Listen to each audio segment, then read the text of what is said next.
Chapter 319. Go to watch net. When Wu Hua heard Faning's voice, he immediately raised his head. There were still 2 blood-red nostrils hanging under his nose. He looked surprised. Shirdi, you came at the right time. Lend me 600 yuan. When he said this, Fanning almost wanted to find a hole to crawl into. His face was purplish red and he hummed and hawed for a long time. He dilly-dallied and refused to approach. Go to watch net. 7 KOM. Mainyang saw Li Yundong and the others and Fanning at a glance. She first said with a happy face, "Oh, isn't this Boss Li? How come you have time to come here today? Hey, it's really embarrassing for you to see this. Wait a minute, I'll deal with things here." With that, she turned around and glared at Fanning, saying, "Hey, is he your Shixiao? Is it great to be a monk? Don't you want to pay? Hurry up and pay the 600 yuan for him. Look at so many people here. Even if you're not ashamed, I'm ashamed for you." While she was talking, there were already many people gathered on the side of the road. Many people pointed at the scene and snickered. Fanning's face was as red as cinnabar. He searched all over his body and finally found 500 yuan. He said in a low voice, "That's all I have." Mainyang's eyes swept over them and she snatched them away. After a rough count, a smile suddenly appeared on her cold face. "Since you're paying, it's easy.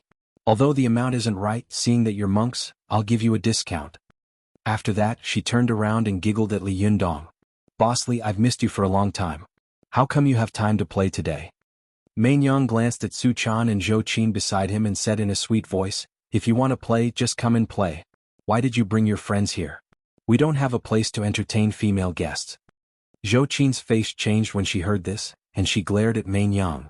Su Chan made a face at her and said, "How shameless. We're here to look for someone." Mainyang asked curiously, "Looking for someone? Who are you looking for in this place? Those who come here are either guests or prostitutes." As she spoke, she glanced at Wu Hua and rolled her eyes. "Could it be that you're looking for him?" At this time Wu Hua had already gotten up. His kasaya was wrinkled and covered in dirt. He looked as miserable as one could imagine. For a moment, Li Yunyang and the others were all embarrassed. They looked away one after another, not daring to admit that they had come to find Wu Hua. Mainyang's heart was as clear as a mirror. She sneered and rolled her eyes at Zhou Qin and Su Chan. "You came to find a customer who doesn't pay, yet you're still so arrogant. Really, what kind of world is this?" As she spoke, she turned around and walked back into the shop. Li Yundong felt like he was going crazy. What kind of world is this? Was this country really flourishing with prostitutes? Fanning waited for the people around him to disperse a little before he suppressed his shame and asked Wu Hua, "Shixiang, what's wrong with you?" Wu Hua patted the dust off his body and let out a long sigh. His originally embarrassed and dirty face actually showed a dignified look. "Alas, I saw a female benefactor with a lot of wisdom here in the past few days. Originally, I wanted to enlighten her, so I went up to talk to her. I didn't expect that after chatting with her for 2 hours, she actually asked me to give her money for 2 hours when I came out. I went to the internet. 7 KOM. I'm just a monk. Where did I get the money? So I had to ask them for alms first and then give it to them. Who would have thought that I would be treated like this? Alas, the moral degeneration of the world is getting worse and worse." At this time, Li Yundong and the others suddenly understood. Su Chan's mind was simple.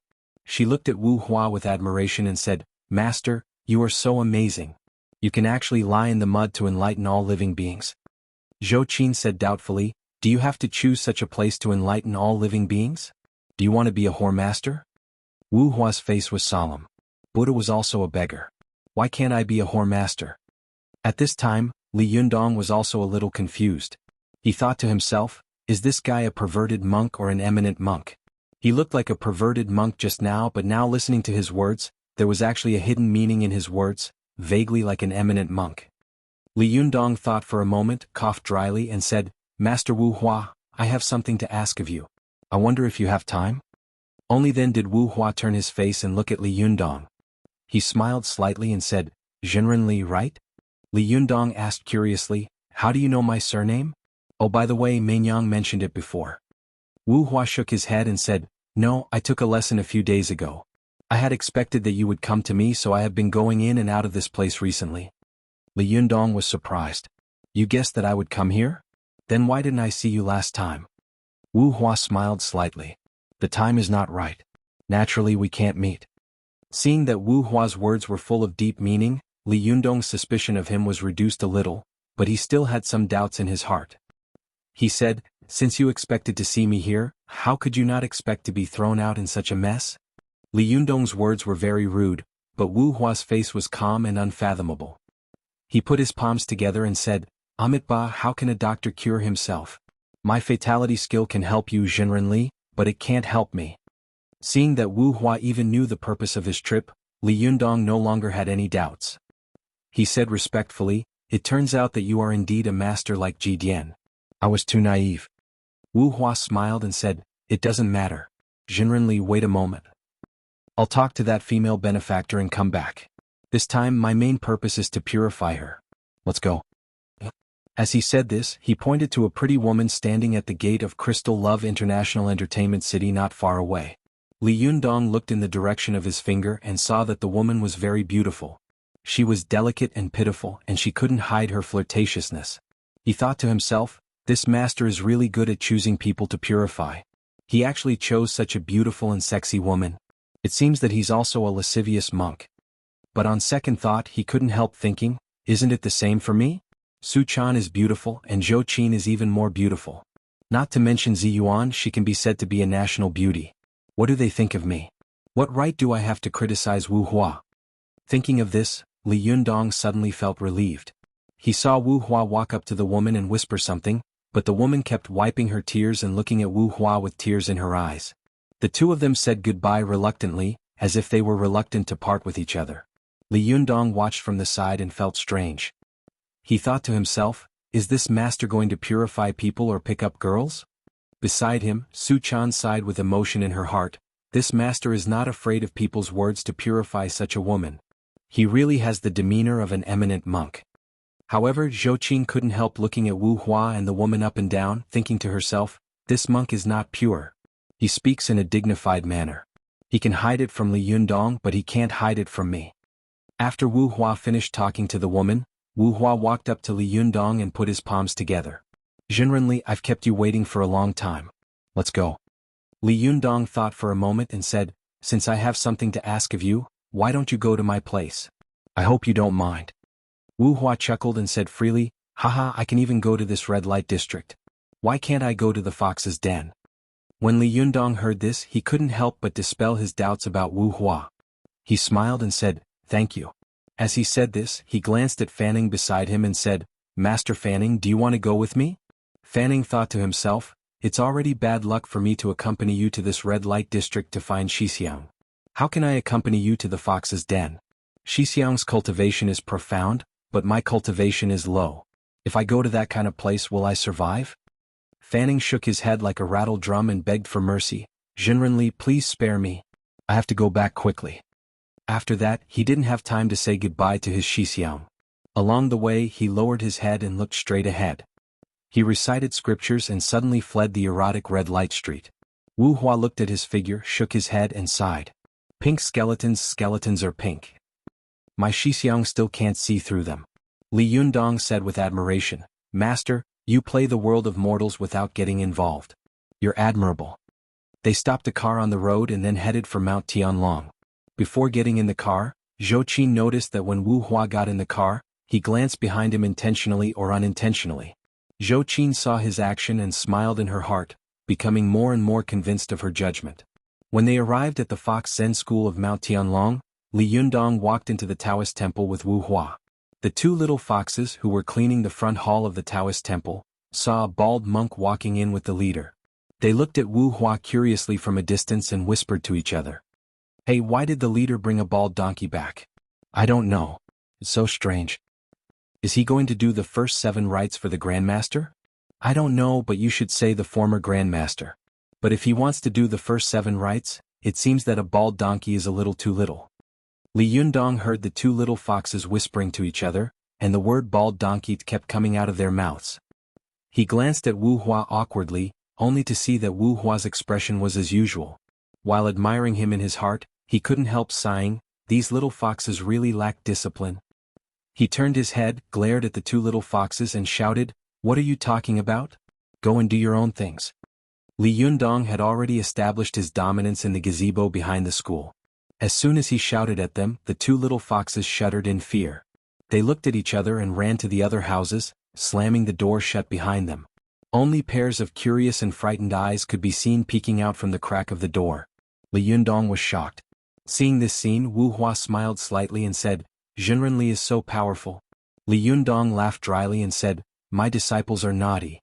I'm sorry to make you laugh." After they arrived at Li Yundong's residence, Li Yundong saw that Chao Yi, Lu Yuehong, Zhuang Yiting, and the others were also alarmed, so he greeted them with a smile. Li Yundong glanced around and asked casually, "Why isn't Zhang Sunhong here?" Chao Yi, Zhuang Yiting, and Lu Yuehong looked at each other, and Chao Yi quickly said, "Fourth Shiji is cultivating in the backyard." Li Yundong didn't take it seriously and just roughly explained what had happened. Chao Yi and the others were surprised and delighted. They said to Wu Hua one after another, "Master Wu Hua, you don't mind our Fox Zen school coming here with a bad reputation. Everyone in the Fox Zen school is grateful for your kindness. If you can help us find the whereabouts of junior sister Wu Shuang, we will definitely thank you." Li Yundong laughed and said, "You guys are really good at flattering me. As the leader, I don't have anything to say." His words made everyone around him burst into laughter. Li Yundong smiled, turned around and said to Wu Hua, "Master, please use your supernatural power to help us find Yan Fang's whereabouts." However, Wu Hua turned his head, looked at Chao Yi and the others and said, "The law can't be spread to 6 ears. One person had 2 ears, 2 people had 4 ears, and 3 people had 6 ears." The meaning of Wu Hua's words was too obvious. Chao Yi and the others immediately came to their senses and said to Li Yundong, "Leader, will go down first." After Chao Yi and the others left, Wu Hua still stared at Zhou Qin and Su Chan, still refusing to speak. Zhou Qin had no choice but to say to Li Yundong, "Master, I have something to do first." Su Chan was the only one who refused to leave, relying on her close relationship with Li Yundong and asking about the whereabouts of her master. However, when Wu Hua saw that she didn't leave, he also refused to speak. He just looked down, put his palms together and recited the scriptures silently. Seeing that he didn't speak, Su Chan reached out and pulled at Li Yundong's sleeve, looking at him with a pitiful expression. Seeing her like this, Li Yundong couldn't help but plead for her. "Master Wu Hua, Su Chan is my girlfriend and Ao Wu Shuang, who was taken away by Yan Fang, is her master. She is not an outsider. Don't you need to leave?" Wu Hua didn't even look at him and repeated, "The law can't be spread to 6 ears." Li Yundong saw that Wu Hua's attitude was firm. Anyway, only 2 people could say it, not 3. It was up to him to decide which 2. He couldn't help but say to Su Chan with a wry smile, "Then I'll leave for a while?" No matter how childish Su Chan was, she knew that there was no reason for Li Yundong to avoid the matter. She had no choice but to say unhappily, Then I'll go." She looked at Li Yundong eagerly, then at Wu Hua. She walked to the door and said pitifully, "Then I'll go." Li Yundong smiled and said, "It's not a life and death separation. Why do you have to make it so scary?" Su Chan nodded and turned to leave. Li Yundong turned around and said to Wu Hua, "Master, now there are only 4 years left. Can you tell me?" However, Wu Hua smiled slightly, raised his eyes to look at the door and said in a clear voice, "Come out. Why are you hiding? Do you think that this little invisibility technique can hide from my eyes?" As soon as he finished speaking, Su Chan's figure appeared at the door. She made a face at Wu Hua and said, "Master, you are really amazing. I'm convinced. I'll leave now." As she said this, she stuck out her tongue at Li Yundong and then ran away. Li Yundong didn't know whether to laugh or cry. He thought to himself, "This little girl is getting more and more naughty." He coughed dryly and said to Wu Hua, "Now can you tell me?" Chapter 320. Go to watch net. Wu Hua glanced at him, raised his index finger meaningfully and said, "If you want to hear the true method, you need to be sincere. Go to watch net." After that he closed his eyes. Li Yundong stared blankly and was confused. Need to be sincere? How sincere would it be? I went to invite him in person and brought him here. Am I not sincere? This master is really arrogant, isn't he? Li Yundong asked tentatively, "Master, are you a little hungry? Do you want to eat something first?"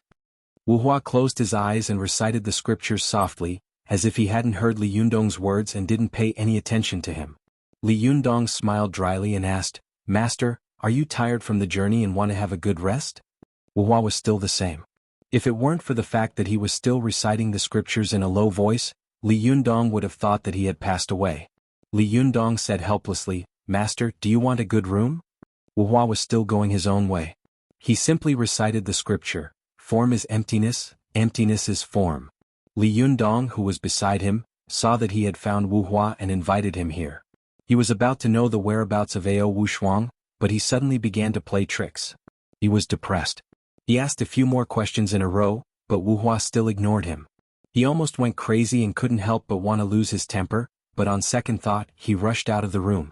Su Chan, Zhou Qin, Chao Yi, and the others who were waiting for him outside the room saw him come out, and they all surrounded him and asked, Yundong, what did Master Wu Hua say? Where is my master? Master, what did this monk say? Leader, where is my shimmy? Li Yundong was already depressed. Hearing their quarrel, he became more and more annoyed. He raised his hand and said angrily, shut up. As soon as Li Yundong lost his temper, the women next to him immediately fell silent and looked at him eagerly. Li Yundong said gloomily, this master is playing tricks with me. He told me that if I want to know the true method, I need to be sincere. Chao Yi couldn't help but ask, Leader, what did you say?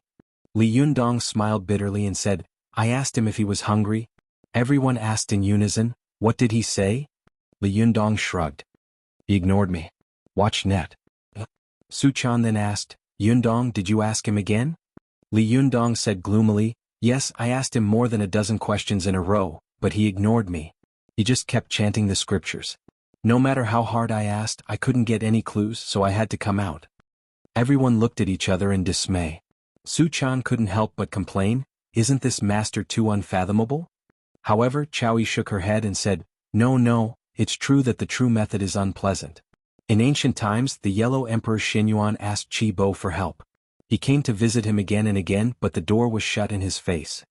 In the end, he fasted for half a month and bathed and changed his clothes before receiving the teachings. Qi Bo then taught the Yellow Emperor Xinyuan the skills of health cultivation. In the end, the Yellow Emperor was able to become an immortal. Li Yundong sucked in a breath of cold air. Do I have to fast for half a month? Chao Yi said solemnly, fasting to show piety is a rule of Buddhism. Leader, please accommodate him. Li Yundong smiled bitterly and said, what's so great about eating vegetarian food for half a month? I can eat vegetarian food for a year.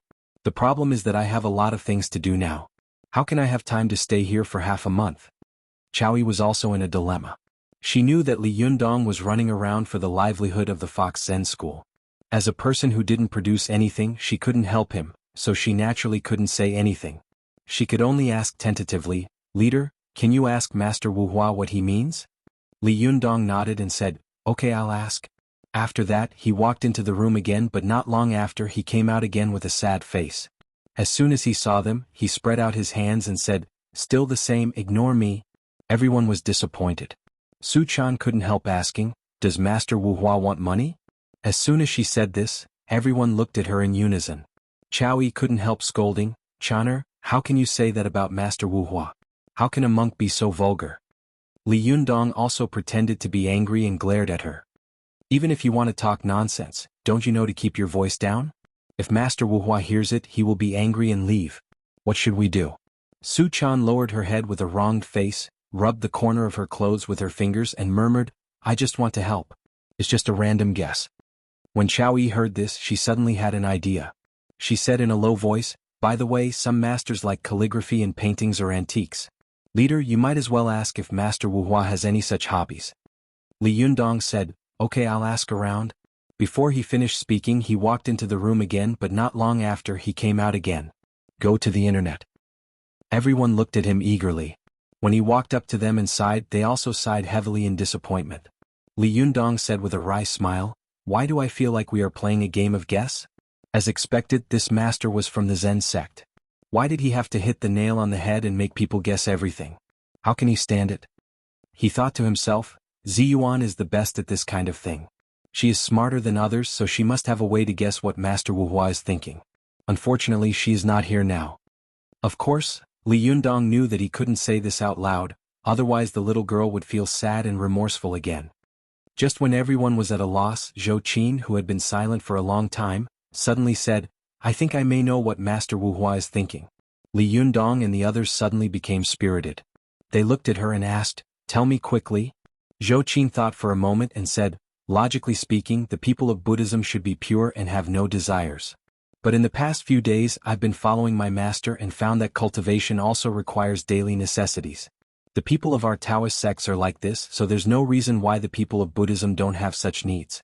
Moreover, monks don't produce, so they have to beg alms to maintain their own lives. Li Yundong couldn't help saying, but I've already inquired about it just now. Master Wuhua doesn't care about me at all. Zhou Qin shook her head and said, no, I don't think that's what Master Wuhua is asking for. In my previous life, some officials asked each other for help, and it was always tit for tat. I promoted your people and you also promoted mine. So, I'm thinking since we are asking Master Wuhua to help us find a person, is he also asking us to help him find a person? Su Chan and Chao Yi asked at the same time, who? Li Yundong's heart skipped a beat. He opened his mouth and said in surprise, no way could it be. Zhou Qin looked at Li Yundong and nodded. Yes, I guess this is the person Master Wuhua wants. Li Yundong didn't know whether to laugh or cry. Please, he is an eminent monk, okay? How could he want a young lady to negotiate terms with him? Zhou Qin smiled slightly. Master, I have been paying attention to Master Wuhua and the young lady who is reluctant to part with him. I found that Master Wuhua is not only impure, but also has hidden feelings for this young lady. When he left, his eyes were full of attachment, and he even looked back at her. So, I think Master Wuhua wants us to help him find this young lady and save her from suffering. Li Yundong pondered for a while and was about to go into the room to ask Wuhua, but Zhou Qin stopped him and said in a low voice, how can you ask such a thing? Even if you ask, he will still ignore you. You just need to find her. If she's not here, then let her go back. It's just a waste of money for us to go there. Li Yundong thought for a moment and said with a strange face, I think what you said makes sense, but I still don't believe that Master Wuhua means this. But even though he said that, he still decided to do as Zhou Qin told him. Li Yundong said, well, I'll go by myself. Su Chan hurriedly said, Yundong, I can't do without you. You stay here and I'll go. Anyway, I know the way. Li Yundong looked at her hesitantly. You go? Do you know where that place is? Su Chan put her palms together with a smile and said pretentiously, Amitabha, if I don't go to hell, who will? Li Yundong laughed. He knew that the little girl wanted to help him share some things, so she was so active. He couldn't stop her, so he pinched the little girl's cheek affectionately and said, be careful on the way. Do you have money with you? Su Chan said with a smile, I have money. After that, she slipped away. After watching Su Chan leave, Li Yundong turned around and said to Zhou Qin jokingly, if you guess wrong, I will punish you by making you eat vegetarian food for half a month. Zhou Qin pursed her lips and smiled. Are there any meat dishes here? Only then did Li Yundong remember that the Fox Zen school had always provided vegetarian food and ingredients. There was no meat at all. He laughed. The group waited for nearly 2 hours. Just as Li Yundong was getting a little worried, he suddenly heard Su Chan's voice from afar. She was like a general who had returned to the court after a victory. She began to announce the good news from afar. Yundong, I'm back. Li Yundong turned around like a gust of wind. As soon as he turned around, he saw the little girl throw herself into his arms like a gust of wind. She put her arms around his waist and giggled. When Li Yundong saw that the little girl had come back, his heart fell back into his chest. Just as he was about to speak, he heard a very coquettish and enchanting voice. Hey, I, Mainyang, made my debut at the age of 16. I've been doing business for so long, but it's the first time I've seen someone doing business here. Good creativity, good environment, amazing, amazing. I admire you. Li Yundong raised his head when he heard the voice. At a glance, he saw Mainyang walking over, dressed in nude clothes. Beside her was a beautiful and delicate woman in a long white dress. Mainyang walked up to Li Yundong and the others and giggled. Oh, Boss Li, I can see you everywhere. She looked around and said flirtatiously, is this all your property? I didn't expect that Boss Li would have such a fortune at such a young age. You're amazing. I admire you. When Li Yundong saw this woman, he was surprised and surprised. Aren't you Mainyang? Why are you here? Mainyang pretended to be sad and hurt. What? Don't you want me to come? Well, forget it. I'm old and faded. You Boss Li are young and rich. Naturally, you don't miss me. How can I compare to Xiao Zhu, who is young, beautiful, and delicate? Boss Li only took one look at me and you've been thinking about me ever since. When Li Yundong saw her pretending to speak, he couldn't help but feel a headache coming on. He said, Mainyang, this is an important place of Taoism. It doesn't seem appropriate for you to come here, does it? Mainyang giggled and said with a hidden meaning, Oh, Boss Li, look at what you're saying. My subordinate's daughter can come here, but I can't?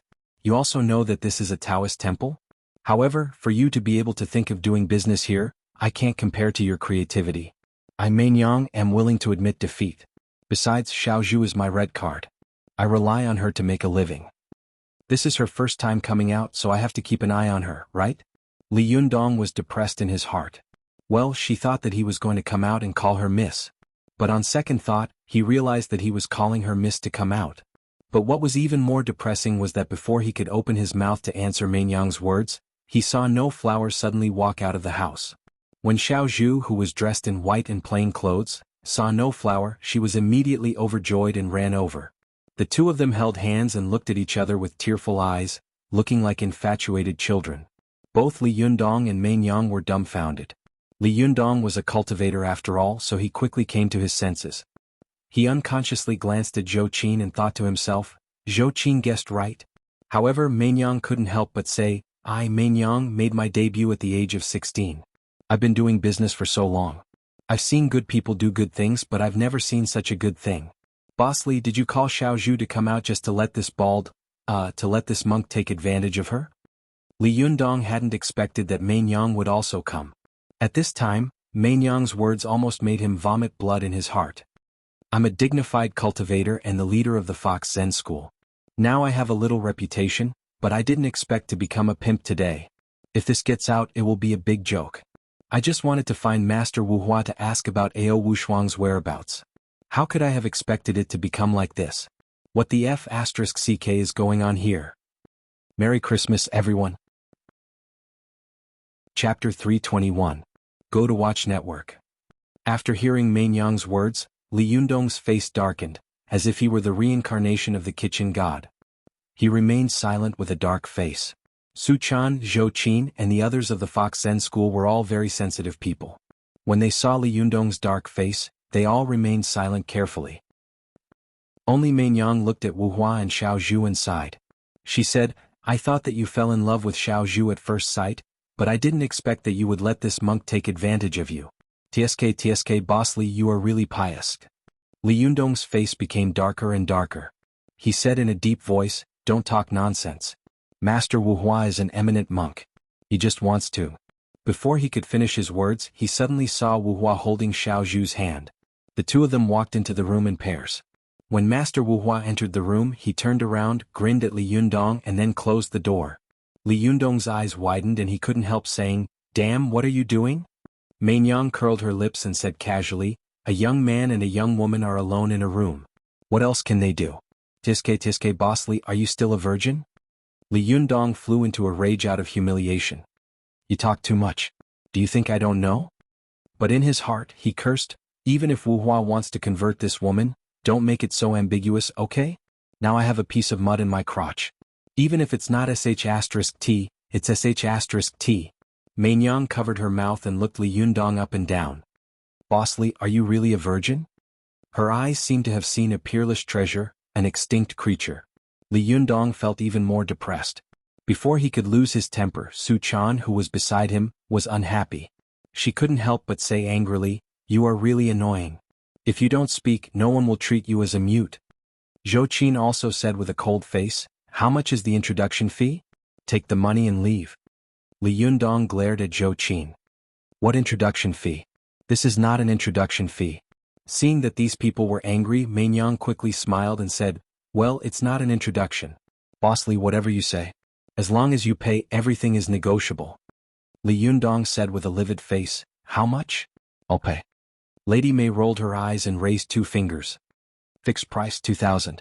2,000? Zhou Qin and Su Chan shouted in unison. Zhou Qin said angrily, do you think you're a fairy from heaven? The appearance fee is 2,000 yuan? Mainyang said leisurely, I don't think she's a fairy who came to the human world from heaven, but Xiaozhu is indeed from the tavern heaven on earth. A while ago the tavern heaven on earth was closed down, so Xiaozhu went to Dingguan. Dingguan is now experiencing a typhoon, so she came to me. Zhou Qin was so angry that her face turned red. She raised her eyebrows and was about to scold him when Li Yundong quickly stopped her. He said impatiently, well, 2,000 is fine. Take the money and leave quickly. Watch net. After that, he counted 2,000 yuan and handed it to Mainyang. Then he ordered her to leave. Count it. I won't give you a penny. Hurry up and go back to where you came from. Main Yang skillfully counted the money and then put it in her pocket. She smiled and said, "Boss Li, why are you so heartless? I came with Xiao Zhu, so I naturally have to go with her. Your Tianlong Taoist temple is quite famous. I'll look around today and take it as a trip." As she said this, she walked to other parts of the Taoist temple alone. When she reached the corner, she turned around and waved to Li Yundong. "Boss Li, don't worry about me. I'll just look around." Li Yundong was so angry at Main Yang that he was seething with anger. Su Chan, Zhou Qin, and the others even cursed in the direction Main Yang had left. But at this time, the laughter of men and women came from the room again. Li Yundong and the others were all cultivators. Although the sound was soft, they could hear it very clearly. Chao Yi smiled awkwardly and said, "Master Wu Hua is indeed an eminent monk. The way an eminent monk does things is indeed different." Although Zhou Qin hadn't started cultivating, the Yuan Yin and Yuan Yang qi in her body was not shallow. She also heard the voice clearly. As her cheeks turned slightly red, she sneered and said, "What eminent monk? I think he's a perverted monk, and he's the first perverted monk in history." Although Li Yundong somewhat agreed with Zhou Qin's words in his heart, he was asking Wu Hua for help at this time. Subconsciously, he didn't want to see Wu Hua as such a perverted person, so he scolded, "Zhou Qin, don't talk nonsense. Maybe he is really enlightening this woman." Zhou Qin was unconvinced and said, "Is there such a way? Unless this Master Wu Hua is a Buddha of joy." Li Yundong pulled a long face and shouted at Zhou Qin, Su Chan, and the other foxes of the Fox Zen school who were watching the fun. "What are you all doing here? Go away. Are you eavesdropping?" As he shouted, some of the little foxes who had come to watch the fun quickly fled in all directions. Only Su Chan, Zhou Qin, Chao Yi, and the others followed Li Yundong away from the house. They went to see the net. 7 KOM. Zhou Qin said to Li Yundong, "Master, it's not that I'm being mean, but I bet that this Wu Hua must be a perverted monk." Li Yundong glanced at her and said angrily, "What are you betting on?" Zhou Qin snorted and said, "I bet it will take him a long time to come out." Li Yundong was stunned. "Why are you betting on this?" Zhou Qin said with a slightly red face, "A man and a woman alone in a room. What else can they do?" Only then did Li Yundong understand. He scolded with a smile, "Nonsense. Can you bet on such a thing?" As soon as he finished speaking, the room suddenly creaked. The door opened to the left and right, and Wu Hua came out and walked straight toward Li Yundong. Li Yundong laughed, turned his head and said to Zhou Qin in a low voice, "I told you that Master Wu Hua is not a perverted monk. Look, isn't he coming out now?" Seeing Wu Hua walking toward him, he took 2 steps forward, put his palms together and asked, "Master, what can I do for you?" Wu Hua's face was solemn. He put his palms together and stared at Li Yundong. He sighed but didn't say anything. Li Yundong asked in confusion, "What's wrong? Is there anything you're not satisfied with?" Wu Hua shook his head but still didn't speak. Li Yundong couldn't help looking back at Zhou Qin, asking her with his eyes to see if she knew what Wu Hua was thinking. But Zhou Qin was also confused at this time. She didn't know why Wu Hua had come out. Zhou Qin shook her head at Li Yundong blankly, indicating that she didn't know. Seeing that Zhou Qin didn't know either, Li Yundong couldn't help but look at Su Chan, Chao Yi and the others. He saw that they were also at a loss and shook their heads blankly. He was going crazy in his heart and thought, "You bald donkey, you always pretend to be mysterious all day long. If you have something to say, can't you just say it? Just say what you want. If you want a lady, I will find her for you." Li Yundong suppressed his anger and bowed to Master Wu Hua with his palms together. "Master, if you have something to say, just say it. I will do it if I can." Wu Hua let out a long sigh and said, "Jinren, you helped me find Xiao Zhu. I was so grateful. I wanted to talk about the old days with her, but I didn't expect."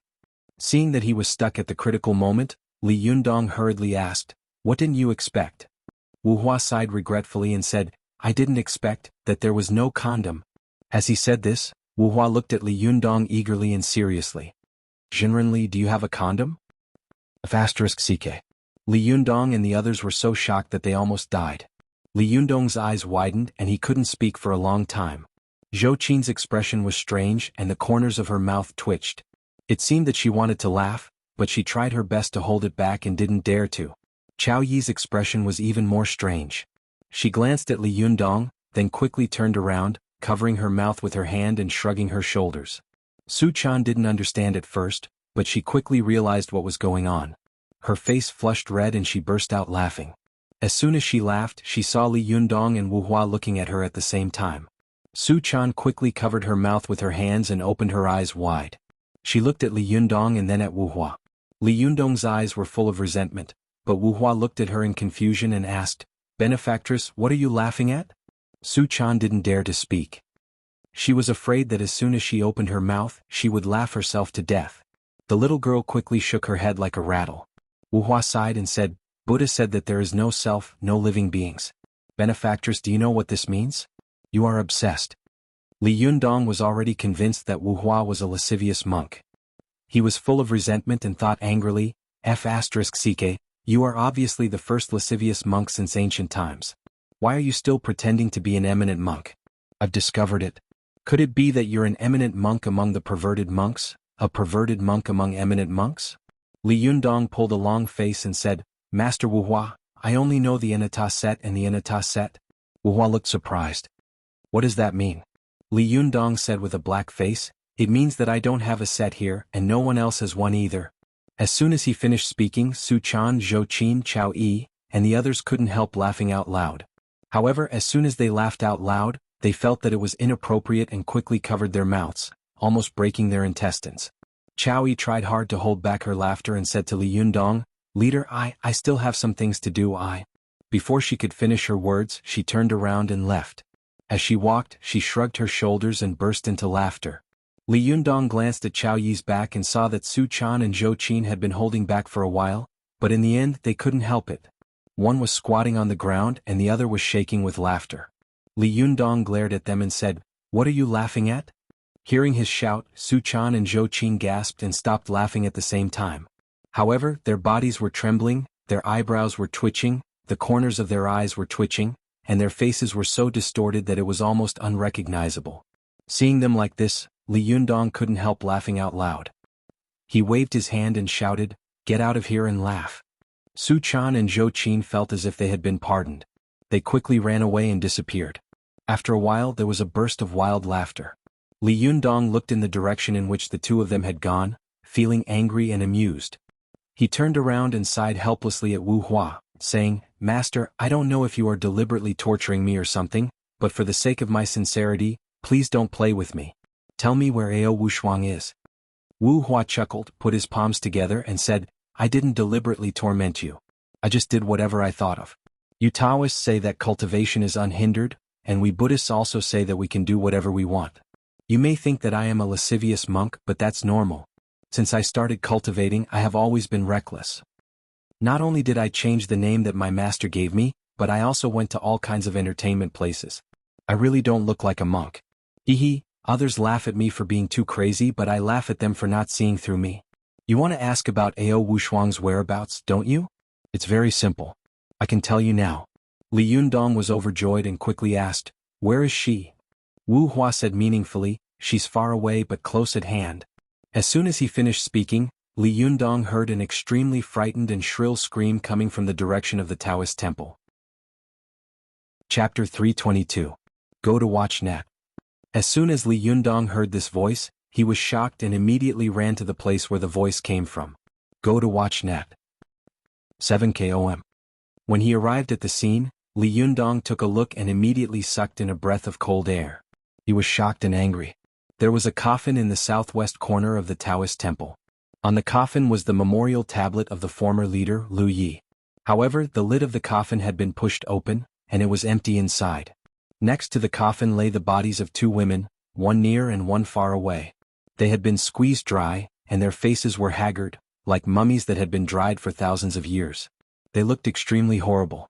Li Yundong saw that the one in the distance was wearing revealing and sexy clothes. Her clothes were a little messy. From her clothes, he could tell that this person was Mainyang, and the one close by was wearing a Taoist robe. She was probably a disciple of the Fox Zen school, but because her body had been squeezed dry, her face was very different, so Li Yundong couldn't tell who she was for a while. But before long, Su Chan, Chao Yi, and the others also arrived. When Chao Yi saw this scene, she was so shocked that her eyes widened and she cried out involuntarily, "Fourth Shiji." Zhou Qin didn't know how to control herself, so she just ran over and was the last one to arrive. When she arrived, everyone from the Fox Zen school had already arrived. She looked at the scene and was shocked. She couldn't help covering her mouth, her face full of horror. Li Yundong looked at Chao Yi with a livid face. Is this Zhang Sun Hong? Chow Yi was frightened and said in a trembling voice, "This is my fourth Shiji's clothes. Look at the belt. There is a yellow brocade pouch next to it. This is my fourth Shiji's powerful magical weapon, the colorful brocade pouch." Li Yundong was shocked and angry. He hadn't expected that after he took over the sect, someone would kill his disciples under his nose, and there were outsiders around. Li Yundong glanced at Meng Yang, who had also been squeezed dry. He turned to Wu Hua, who was constantly chanting scriptures with his palms together, and said, "Master, you just said that it's far away but close at hand. Is it referring to what's happening right now?" Wu Hua lowered his eyes and said, "Amitba, I can't say it. Li Yundong said angrily, "Do you still want to play tricks on me? Don't you know the fake connection? Don't tell me you don't know the ins and outs of this matter?" Wu Hua laughed hoarsely. "Junrenli, if I knew everything in this world, I would have become a Buddha long ago. Even Buddha himself couldn't see through all the confusing things in this world with a pair of eyes, let alone me. I could only see a tiny bit of it. You cultivators who practice Taoist techniques can't kill people with magic. It's the same for me. I can't completely reveal the secrets of heaven, otherwise there will be a heavenly tribulation. Watch net." Only then did Li Yunyang's anger dissipate a lot. He glanced around and saw that all the disciples of the Fox Zen school had expressions of fear on their faces. Those who were on good terms with Zhang Sun Hong were even secretly wiping tears. Li Yundong's face was livid and he was speechless for a moment. However, Zhou Qin gently pulled his arm and whispered, "Master, should we call the police?" "Call the police?" Li Yundong sneered. "Oh, what should I say to the police? Do you want to be reconciled?" Li Yundong's eyes were sharp as he glanced at Chow Yi and asked, "Why is the coffin of the former leader here?" Chow Yi looked at Zhang Sun Hong's body and secretly shed tears. When she heard Li Yundong's question, she quickly wiped away her tears and said, "Today is the 7th day of the former leader's death. We elders of the Fox Zen school had a private discussion and decided to pay our respects to the former leader. However, we were afraid that you would think too much, so we didn't tell you. After you came back, I wanted Zhang Sun Hong to come with us to see you, but she said that she couldn't be alone here and that she could just stay here, so she didn't come with us." Speaking of this, Chow Yi couldn't help but burst into tears. "It's all my fault. If I hadn't agreed to her request, she wouldn't have died." As soon as she cried, the other disciples of the Fox Zen school who had been with Zhang Sun Hong all day long also burst into tears. For a moment, the backyard was filled with cries, and the atmosphere was gloomy. Although Su Chan had left the Fox Zen school since she was a child, she still grieved for her own kind. When she saw that her Sherbwa had been killed, she couldn't help but cry. Li Yundong flew into a rage and shouted, "Bastard!" No one knew whether he was scolding the crying disciples or the murderer, but after he shouted, the crying suddenly stopped. The disciples of the Fox Zen school were so scared that they only dared to sob in a low voice. Watch net. Su Chan had rarely seen him so angry. She carefully pulled his sleeve with her hand and whispered, "Yun, leader, don't be angry." His heart softened and his voice softened a lot. He sighed and said, "Don't be afraid. I'm not angry at you. I'm angry at myself. I didn't protect you well. I'm not qualified to be the leader of the sect." As soon as he said this, Chow Yi and the others said one after another, "Leader, if you say that, we will be ashamed." "Yes, sect leader, this matter is not your fault. I don't know which vicious cultivator killed fourth Sherbwa." Li Yundong looked at Wu Hua and asked, "Master Wu Hua, do you really not know who killed my disciple Zhang Sun Hong?" Wu Hua put his palms together and said, "Junrenli, a monk doesn't lie. I really don't know. But what I know is that if you find the murderer, you will find the whereabouts of Ao Wushuang." Li Yundong clenched his fists and secretly remembered what he had said. Suddenly, his eyes fell on Meng Yang and he couldn't help but feel a headache. Now this woman died in our Taoist temple and her death is so bizarre. What should we do? If the police find out, there will be trouble. He was frowning when he suddenly heard a timid voice beside him. "I have a way." When everyone heard this, they immediately looked in the direction of the voice and saw that it was Xiao Zhu, who had come with Meng Yang. Xiao Zhu hid behind Wu Hua timidly and whispered, "Meng Yang doesn't have any relatives. I can go back and say that she has gone back to her hometown. She usually treats people very harshly, so no one will ask about her whereabouts." Li Yundong was a little surprised to see that Xiao Zhu, an ordinary person, dared to speak boldly in front of such a scene. He couldn't help but take another look at her, nodded to her and said, "Although this is the only thing we can do right now, this is a living life after all. I, Li Yundong, will definitely find a way to help Meng Yang's soul in heaven find the murderer." When Xiao Zhu saw him looking at her, she was so scared that she quickly hid behind Wu Hua, not daring to speak again.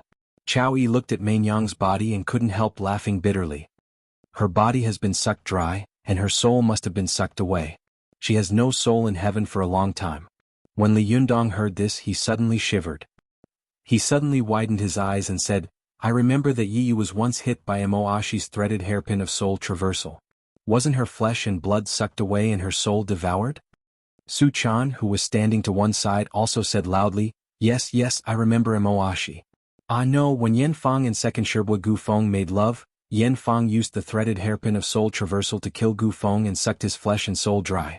Could it be that these two people are also like this? Li Yundong couldn't help but say in surprise, could it be that Yen Fang has taken the threaded hairpin of soul traversal and has been lurking in this Taoist temple? As soon as his voice fell, everyone couldn't help but shiver. Although Yen Fang had lost her physical body and could not use powerful magic, her forbearance and ferocity were really chilling. If it was really her, there was no one in the Fox Zen school who wouldn't shiver and be afraid except for Li Yundong. From Chao Yi and the other older generation to Su Chan and the other younger generation of the Fox Zen school, they couldn't help thinking, if Yen Fang is by my side then. For a moment, when the people of the Fox Zen school thought of this, they all looked terrified. Fortunately, Chao Yi was still calm. She calmed down a little and said in a hoarse voice, Leader, wasn't the threaded hairpin of soul traversal taken away last time? Li Yundong asked, could it have been Yen Fang who did it? Chao Yi shook her head and said, last time, it was a gust of black smoke that took away the threaded hairpin of soul traversal. This kind of kung fu of transforming form into qi can only be performed with a physical body. At that time, Yen Fang's yang spirit was out of her body, so she didn't have this ability. Judging from the situation at that time, Jing Yuan, the leader of the Yin-Yang sect in Mount Wuhua, is the most suspicious. As soon as Li Yundong heard Jing Yuan's name, he couldn't help but say angrily, this be asterisk starred. We had a grudge against him last time. How dare he take the initiative to come to us this time?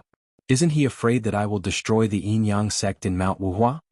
Su Chan also said with red eyes, yes, it must be him. Last time we messed up his plan, so this time he sneaked into our Fox Zen school to kill people and take our treasures to vent his anger. Li Yundong was stunned. Take treasures? What treasures? Su Chan pointed to the coffin and said angrily, the coffin of the former leader has been opened, and his body and powerful magical weapon are gone. If this isn't killing people and taking their treasures, then what is? Li Yundong's heart skipped a beat and he looked pensive. He thought for a moment and said, since it's killing people and taking their treasures, why didn't they take Zhang Sunhong's colorful brocade pouch? Chao Yi sighed and said, the powerful magical weapon of the former leader is the Heaven and Earth Jasper Pole, which is one of the top treasures in the world. If the gangster wanted to take the treasure, he would naturally not take a fancy to a powerful magical weapon like Fourth Shiji's. Fourth Shiji's is just a small powerful magical weapon. The 2 brocade pouches I gave to you last time are only one-time use, but such a powerful magical weapon is permanent. Not only can it carry a large number of things with it, but it will never be damaged. Hearing this, Li Yundong frowned and asked again, then can you tell if the scream you heard just now was from Zhang Sunhong? Chao Yi, Lu Yuehong, Zhuang Yiting, and the others looked at each other and shook their heads. Li Yundong's frown deepened and he didn't speak for a moment. Wu Hua, who was standing to one side, suddenly said to Li Yundong, Jinren, such a big thing has happened to your sect. I'd better not stay any longer. I'd better leave first. Li Yundong didn't want to keep him at this time, so he said to Wu Hua, I wanted to invite you to stay for a meal, but now that such a thing has happened to our Fox Zen school, my heart is in a mess. I'm not in the mood to accompany you anymore, so I can only apologize. Wu Hua put his palms together and bowed. It doesn't matter. However, Jinren, you have to pay more attention. Everything in this world is always connected by cause and effect. Even if there is no wind, there must be a reason. That's all I have to say. I hope it will be of help to you. After that, he turned around, patted Xiao Zhu on the shoulder, and led her out of the Fox Zen school. Li Yundong watched him leave and his eyes were a little confused for a moment. He pondered over the words left by No Hua over and over again. He seemed to understand something in his heart, but more fog rushed toward him, almost drowning him. Chapter 323. Go to Watch Network. Li Yundong pondered for a while, then raised his head and said to Chao Yi and the others of the Fox Zen school, you take the other disciples to your room first. Everyone stay together and don't separate. Go to the Fox Zen school. Chao Yi nodded and left the place with Zhuang Yiting and Lu Yuehong with the little foxes of the Fox Zen school. As soon as they left, the sound of chattering and crying suddenly disappeared. For a moment, the backyard was so quiet that one could hear a pin drop.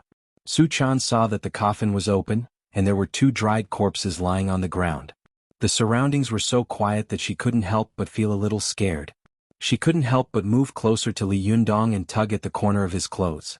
Yundong, why did you ask Sherbua and the others to leave? Li Yundong glanced at her and stroked her head. He didn't answer but turned to look at Zhou Qin. What do you think? Zhou Qin glanced at Li Yundong and knew that he was both asking and testing her, so she said, I have some ideas but I don't know if I can tell you. Li Yundong said, there are only me and Su Chan here. There are no outsiders so there's nothing to worry about. Go ahead. Zhou Qin looked at Su Chan and seemed to be very worried. She said, Su Chan, if there's anything wrong with my words, don't take it to heart. Su Chan blinked her eyes in confusion. No, I won't. As the saying goes, 1 person is short of wisdom but 2 is long. Sister Zhou Qin, tell me. Zhou Qin nodded and said, then I'll say it. Master, I think this matter is very strange. Li Yundong asked, what's strange about it? Zhou Qin said, why did something happen to the Fox Zen school when Master Wuhua came? Why did someone die just as he was about to tell us where Ao Wushuang was? If this is a coincidence, then it's too much of a coincidence. Li Yundong pondered for a while and said, I also think this matter is very strange. Master Wuhua just told me that Zhang Sunhong was dead, and Main Yang was also dead.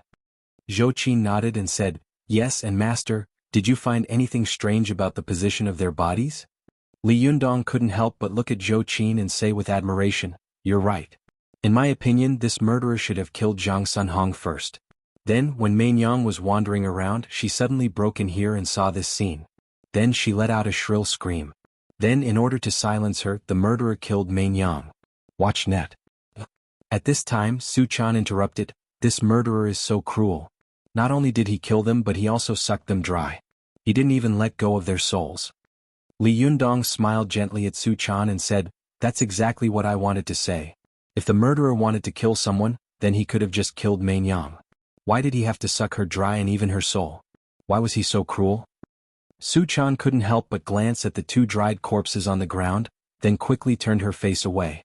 With a look of fear and disgust, she said, maybe this murderer is a big pervert. Li Yundong shook his head and said, whether he's a pervert or not is another matter, but I don't think it's a coincidence that both of them were sucked dry. Zhou Qin suddenly said, although I don't know how to cultivate, is it possible that the murderer was afraid that if he didn't suck the other's soul, the soul might be able to tell us the murderer's name and appearance in the future? So the murderer was worried about this, so Li Yundong raised his eyebrows and said, your idea is very good. It's very possible. However, it was not an easy task to turn a person into jerky in such a short period of time and even suck away a person's soul. As far as the current situation is concerned, Zheng Yuan is very suspicious. However, there is another reason why I sent the others of the Fox Zen school away. Su Chan and Zhou Qin asked in unison, what reason? Li Yundong said in a deep voice, I suspect that there is a traitor in the Fox Zen school. Hearing Li Yundong's words, Zhou Qin raised her eyebrows. At first she was a little surprised, but she quickly reacted and showed a thoughtful expression. Su Chan was so surprised that she gasped. It can't be, right? Su Chan knew the cause and effect of the siege of the Fox Zen school. In her opinion, the main reason why the Fox Zen school had suffered such a heavy blow this time was that Mo Ashi and the others had lurked in the Fox Zen school and become traitors, collaborating with the major sections. But now that Su Chan had heard that there was a traitor in the Fox Zen school, she was not only shocked but also scared. For a moment she was in a panic. The little girl grabbed Li Yundong's sleeve tightly and leaned against him. She said with a frightened expression, Yundong, why do you say that?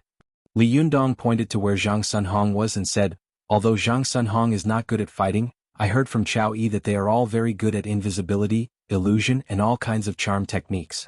Although they can't beat people, they can escape. Go to the internet. 7KOM. And the scream from before was from Main Yang, not Zhang Sunhong. This means that the culprit's cultivation is either too much higher than Zhang Sunhong's, or it's someone she knows who suddenly attacked her when she was off guard. Su Chan let out a cry and clenched her fists. She stared at Li Yundong with her eyes wide open. Who could it be? Li Yundong thought for a moment and said, I don't know yet, but from what we can see we can infer a few things.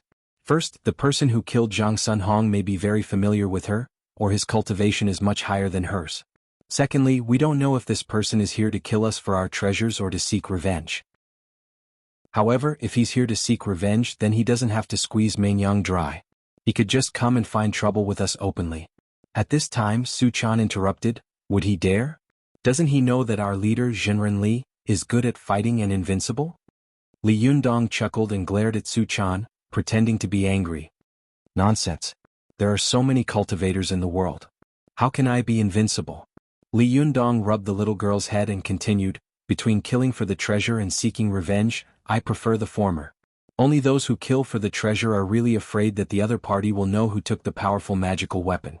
But there's also something suspicious about this. Before he could finish speaking, Zhou Qin nodded and said, indeed, if he wanted to snatch the treasure, why did he want to snatch the body of the former leader, Lu Yi? By the way, could it be that the former leader ascended by himself so his body was not left behind? Hearing this, Li Yundong laughed. He shook his head and said, no, Lu Yi died of serious injuries. In this case, it's impossible for him to ascend. Su Chan suddenly said in fear, could it be that the leader has been resurrected? Li Yundong was stunned, but then he shook his head and said, I don't think so. Why would Lu Yi kill his own disciple? And I saw the injury he suffered last time. It was a serious injury that could not have been more fatal. As he spoke, Su Chan and Zhou Qin couldn't help frowning and saying in unison, then who is it?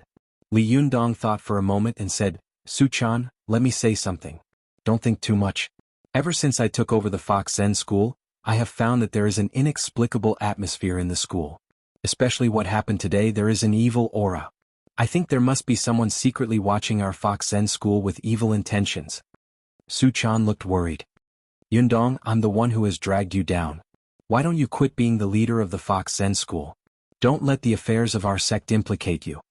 Li Yundong laughed and said, don't be silly. How can you retreat when you encounter difficulties and run away when you see an enemy? Whether this person is a foreign enemy or a traitor, I believe that sooner or later he will reveal his true identity. If he is a traitor, I don't believe that he won't reveal his fox tail. This sentence was so appropriate that Su Chan couldn't help muttering a few words.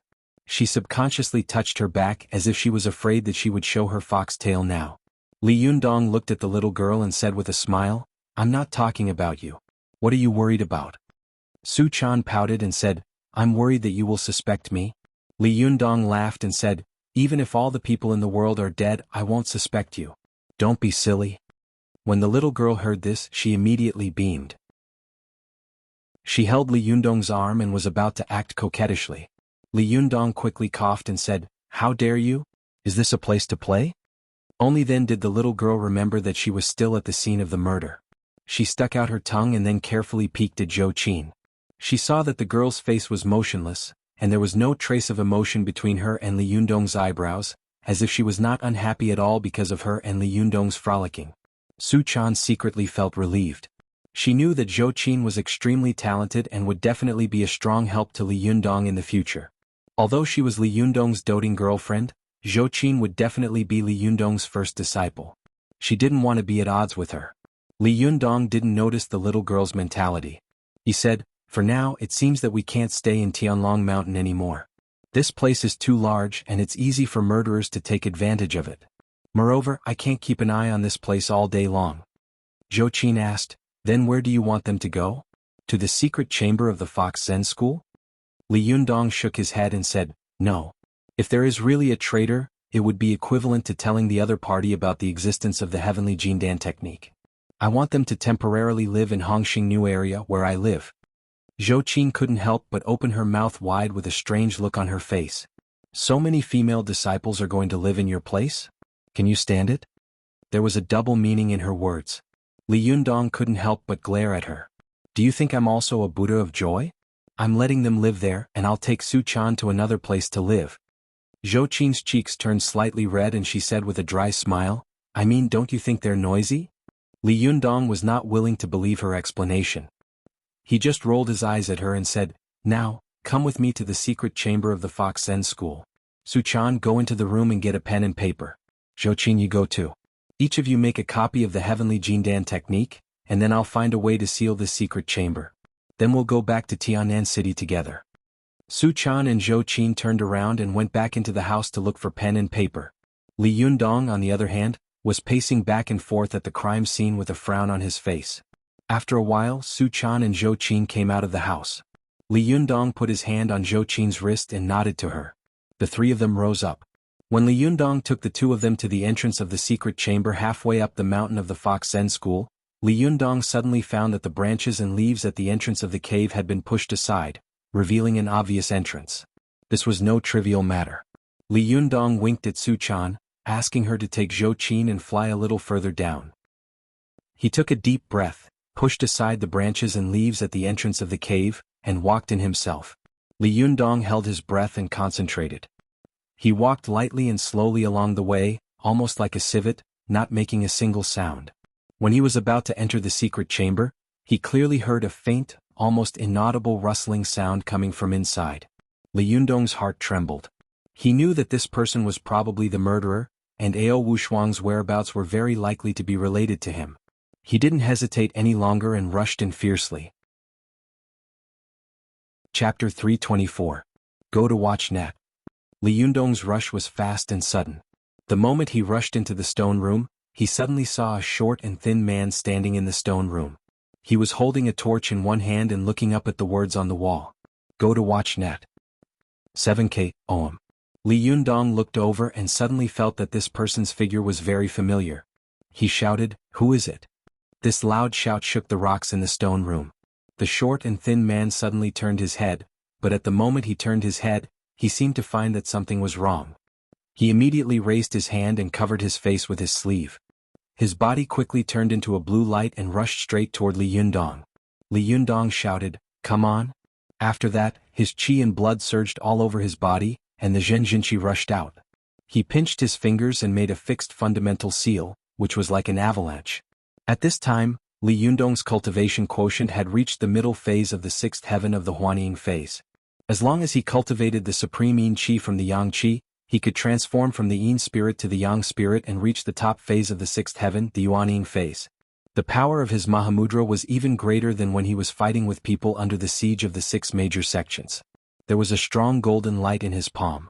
It was obvious that his yang qi had become unbelievably strong. The man who was rushing toward Li Yundong didn't dare to take it head-on. With a strange cry, he twisted his body and went around Li Yundong's palm in an extremely strange way, like a slippery loach. Li Yundong saw that the man had bypassed his attack and rushed in front of him. He shouted and punched out. This punch seemed ordinary, but its power was comparable to that of a mountain-splitting axe. Even if the iron Luohan was hit by this punch, it would be turned into a lump of scrap iron. Li Yundong's punch was fierce and fast. It was impossible for ordinary cultivators to dodge it. However, the man's feet suddenly moved again. His body seemed to have no bones, and his body slid to the side against Li Yundong's arm.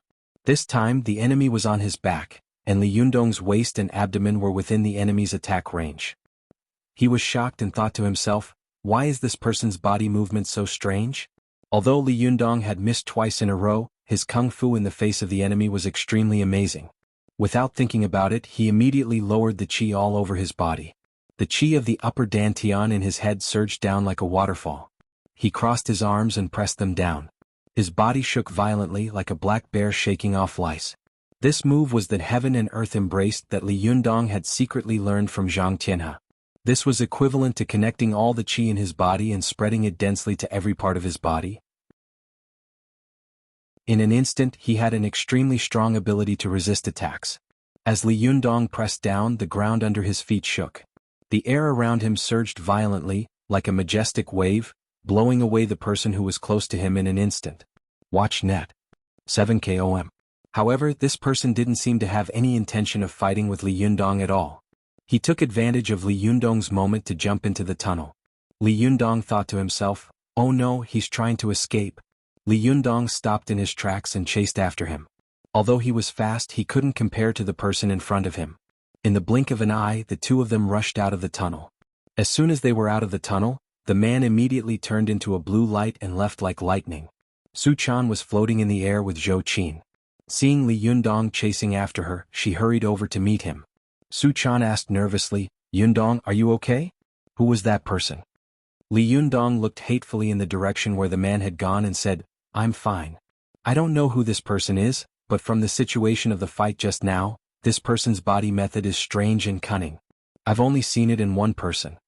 Su Chan quickly asked, who? Li Yundong said in a deep voice, the former leader of the Fox Zen school, Lu Yi. Su Chan was shocked. Impossible. Isn't he dead?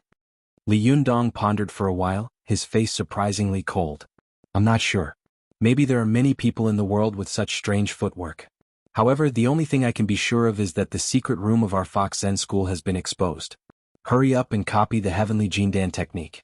I want to seal this secret room. Su Chan nodded, turned her head and looked at Zhou Qin. The two of them quickly flew into the stone cave. At the entrance of the cave, Su Chan looked at Li Yundong, who was floating outside the cave and didn't come in. She asked, aren't you coming in? Li Yundong shook his head and said, now the enemy's situation is unknown. I'll help you keep a lookout outside. Hurry up. Su Chan, if you find anything wrong, warn us as soon as possible. Su Chan nodded obediently. The two of them turned around and entered the cave. It was not the first time that they had entered this stone cave. Su Chan said to Zhou Qin, Sister Zhou Qin, you copy the big characters and I'll copy the small ones. Zhou Qin nodded and said, well, it'll be faster this way. The two of them divided the work and copied the heavenly Jindan technique, and then carefully compared it. After confirming that there were no mistakes, they came out of the cave. Watch net. 7KOM. When Li Yundong saw them coming out, he secretly breathed a sigh of relief. He looked at them and asked, are you okay? Seeing that he was so worried about her, Su Chan smiled sweetly and said, what's wrong? Zhou Qin also nodded and said, it's okay. It's all copied word for word. Then she handed the manuscript in her hand to Li Yundong. Li Yundong waved his hand. You guys stay here. However, Zhou Qin refused to take her hand back. She said, as the saying goes, an ordinary man is innocent, but he will get into trouble because of his wealth. I don't know much about cultivation, but I can tell that this must be some kind of amazing cultivation manual. If others find out that we have such a treasure, we'll be in big trouble. Li Yundong's heart trembled. He reached out to take the manuscript and put it in his arms. He nodded and praised Zhou Qin, saying, you're really thoughtful. You're right. If this thing gets out, I'm afraid it will immediately cause a bloody storm. As he said this, he suddenly sighed and said, however, maybe the heavenly Jindan technique has already been spread out. I don't know how much the person in the stone room has memorized. Su Chan's face was full of worry. Yundong, will there be many sects coming to make trouble for us? Seeing that the little girl was so worried, Li Yundong felt tender in his heart. He stroked the little girl's black and soft head with his hand and said with a heroic smile, don't be afraid, I'm here. If I can beat them back once, I can beat them back twice. How can our Fox Zen school be at the mercy of others? Su Chan looked at Li Yundong, her heart full of love and attachment. She couldn't help but think to herself, half a year ago, he still needed me to protect him. Now he's here to protect me and my sect. Li Yundong patted the little girl on the shoulder with a smile and said, take Zhou Qin outside and hide somewhere far away. Su Chan was a little confused, but she had always been obedient to Li Yundong and would do whatever he said. She flew with Zhou Qin more than 10 meters away with her chi and looked at Li Yundong. Li Yundong also flew out of the cave with his chi and flew to the top of the cave. Then he suddenly used his chi and his body crackled, as if a string of firecrackers had been set off. His body suddenly swelled, his arms became as thick as his legs, and his thighs became as thick as his waist. The muscles all over his body bulged, like a Vajra warrior descending to the world. Zhou Qin and Su Chan had never seen Li Yundong use such magic before, so they were so shocked that their eyes widened. Li Yundong suddenly raised his arms, and then his fists, like two iron hammers, smashed against the mountain wall. With a loud bang, the mountains and the earth trembled violently. With a crash, countless boulders fell down, instantly blocking the passageway tightly. Su Chan and Zhou Qin saw a boulder rolling down the mountain and smashing toward Li Yundong's head. They both exclaimed at the same time, be careful. This boulder was the size of 4 or 5 millstones and weighed thousands of kilograms. If it hit a person, they would immediately turn into meat paste. Li Yundong heard their exclamations and looked up, but he did not panic. He just took a deep breath, waved his arm and smashed the boulder with his flesh and blood. Like a baseball player swinging a bat, he smashed the boulder into the sealed entrance of the cave. With a loud bang, the rubble sank deeply. At this time, the shaking of Tianlong Mountain stopped, and only scattered rubble continued to fall. At this time, both Su Chan and Zhou Qin were dumbfounded. Zhou Qi knew that Li Yundong was a cultivator and knew all kinds of incredible magic, but she had never thought that Li Yundong could be so strong.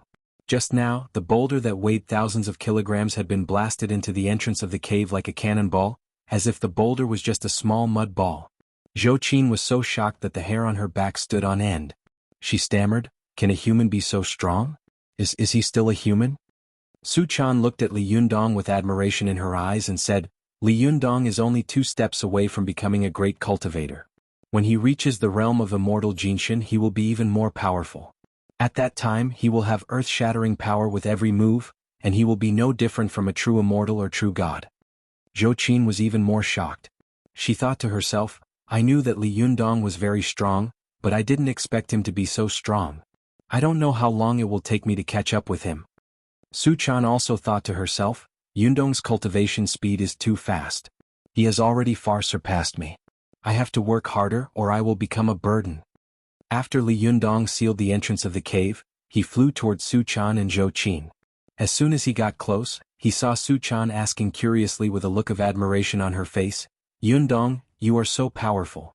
What magic did you use just now? Why is it so powerful? I thought that our Tianlong mountain was going to be destroyed by you just now." Li Yundong smiled slightly and said, "This is the heavenly Jindan technique." Su Chan asked curiously, "Is the heavenly Jindan technique so magical? It can make you so burly like a strong man of the heavenly court?" Li Yundong explained, "When the heavenly Jindan technique is cultivated to the 5th, 6th, and 7th turns, the bones, flesh, and internal organs of the human body can be changed, which is equivalent to reconstructing the human body. When the 7th turn is cultivated, it is equivalent to obtaining a second life, so that the human body can break through the limits of the human body and freely control the growth of the bones and flesh in the human body." Su Chan said excitedly, "I used to hear from my master that there were great cultivators who could cultivate 3 heads and 6 arms. At that time I thought it was a lie, but I didn't expect it to be true. Yundong, can you cultivate 3 heads and 6 arms?" Li Yundong laughed and shook his head. "Not yet. The cultivation method of the heavenly Jindan technique is different from the ordinary cultivation method of the 9 heavens. It mainly trains courage, then stimulates the flesh and blood, and stimulates the metabolism of the human body so that people can become saints. If I want to cultivate 3 heads and 6 arms, I must cultivate to the 9th turn. I have only cultivated to the 7th turn now, and I am still 2 levels away from the 9th turn." Su Chan smiled and said, "It's only 2 levels. It's very fast. When you learn it well you have to teach me." Li Yundong chuckled and said, "In the way of cultivation, it's normal to advance 1,000 miles at the beginning, but the further you go, the slower your cultivation speed will be. Ziyuan herself is a genius and is known as the #1 expert of the younger generation in the cultivation world. But after she reached the Yuanying phase, it was difficult for her to make any further progress. It can be seen how difficult the later cultivation will be." Su Chan smiled and said coquettishly, "I don't care. Anyway, you have to teach me." Li Yundong smiled at her lovingly and said, Okay. When we go back I will teach you the heavenly Jindan technique." As he spoke, he turned his head and looked at Zhou Qin, only to see that the girl was also staring at him, her eyes full of hope. Li Yundong smiled at Zhou Qin and said, "Don't worry, I will definitely teach you everything I know. I will not hide anything." When Zhou Qin heard this, she was overjoyed and a heartfelt smile appeared at the corner of her mouth. Li Yundong waved to Su Chan and Zhou Qin and said, "Let's go back. Don't waste time here." The 3 of them flew from the mountain to the Taoist temple. As soon as they landed in the backyard, Li Yundong heard a noise coming from the front of the Taoist temple. Li Yundong's heart skipped a beat. He looked at Su Chan and Zhou Qin and said, "Let's go and see what's going on." He rushed to the front yard with the 2 of them, only to see Chao Yi and the others from the Fox Zen school confronting a group of people. These people were all dressed as tourists, and their leader was a young man in brown casual clothes and a brown cap on his head. The man shouted at Chao Yi angrily, "We have already bought tickets at the foot of Tianlong Mountain. Since this is a scenic spot, why can't you let us in? Is this Taoist temple your private property?" Li Yundong was stunned. Only then did he remember that the Taoist temple of the Fox Zen school was a tourist attraction. He was going back to his parents' home today. Chapter 325. Go to watch net. Li Yundong stepped forward and whispered to Chao Yi, "What's going on?" When Chao Yi saw him appear, she suddenly seemed to have found her backbone. She breathed a sigh of relief and said, "Leader, it's good that you're here. These people insisted on going to the backyard to have a look. I said no, so they quarreled with me. Go to watch net. Li Yundong couldn't help frowning. Normally, it wouldn't have mattered if these people had gone to the backyard. But now, 2 people had just died in his backyard and these people had come to visit. Could it be such a coincidence? Among the group of tourists, the young man in the lead looked at Li Yundong and sneered. Leader? What era is this? Leader? Do you think you're shooting a TV series? He stepped forward and shouted at Li Yundong, Hey, are you going to let us in or not? If you don't, I'll complain about you. As soon as he shouted, the tourists also began to clamor. Some of the excited tourists even cursed and used dirty words, which made Li Yundong and the others frown and get angry. Li Yundong frowned and said in a deep voice, I'm sorry, it's really not convenient for you to visit the backyard today. You can visit other places in the Taoist temple. The man turned around and shouted, We paid for it. Why can't you let us in? This person is too overbearing. And you didn't say that we couldn't enter before. Ignore him, let's go in. Chow Yi and the others of the Fox Zen school were all in a mess. Although their cultivation quotients were not high, they would not show fear when facing people from the cultivation world. However, the people in front of them were all mortals. They didn't know how to deal with them, so they were in a dilemma for a while. Li Yundong frowned. He saw the young man in front of him rushing toward him. He stretched out his hand to block him, but suddenly the young man turned his wrist. Using his body as a cover, he grabbed the joints of Li Yundong's wrist with one hand like hooks, and with the other hand he poked at the lower dantian of Li Yundong's lower abdomen. This move was fast and hidden. The tourists behind the man couldn't see clearly because their vision was blocked by his body, but Su Chan, Zhou Qin, Chow Yi, and the other Sherbwa and disciples of the Fox Zen school could see it clearly. They had never thought that this tourist would be a cultivator. They all exclaimed, Be careful. Shameless. Despicable. However, Li Yundong seemed to have expected this. He flipped his wrist and put his 5 fingers on her wrist. His thumb, index finger and middle finger accurately pressed on the Yanggu, Yangqi and Yangshi acupoints on her hand. Go. 7 KOM. In the past, when Sherneng had fought with Li Yundong, he had used this move to attack Li Yundong. This move was hidden and dangerous. Even if he didn't catch it, he could turn his wrist and continue to attack the other vital parts of the opponent's chest. He would use the grab as a poke and then launch a further attack. It was like a storm, and he would not stop until he defeated the opponent. However, Li Yundong chose to meet force with force. He used his fingers to break the man's finger bones and break his grasp. Now that Li Yundong had used Sherneng's move, its power was much greater than Sherneng's. The man who had attacked him felt as if his hand had been handcuffed, and he couldn't move at all. However, his other hand, which was poking at Li Yundong's lower dantian, was only an inch away from hitting his vital parts. The man gritted his teeth and simply gave up the hand that Li Yundong had grabbed. He poured all his strength and jinqi into the finger that was poking at Li Yundong's lower abdomen. At this time, Li Yundong's shintong had been completed, and his prophet's divine sense was extremely sharp. As long as others were hostile to him, he could immediately feel it. He could also guess what the other party was thinking and what they wanted to do. Li Yundong guessed that the other party had the idea of cutting off one of his arms in order to defeat the enemy. He smiled coldly, grabbed the 3 vital parts of the other party's Yangqi, Yanggu and Yangshi and said in a low voice, Be careful, don't be so impulsive. Before he could finish his words, the man felt his whole body stiffen. Li Yundong's 3 fingers had buckled his 3 vital parts, and his qi had been blocked. His whole body was out of control, and his fingers were only a millimeter away from the vital parts of Li Yundong's lower dantian, but he couldn't poke any further. Zhou Qin, who was standing to one side, was relieved at this time. She was a sensitive and studious person. When she saw that Li Yundong had grabbed the other party's wrist, the other party seemed to have been immobilized and couldn't move at all. She couldn't help but ask, why can't he move when Li Yundong grabs his wrist?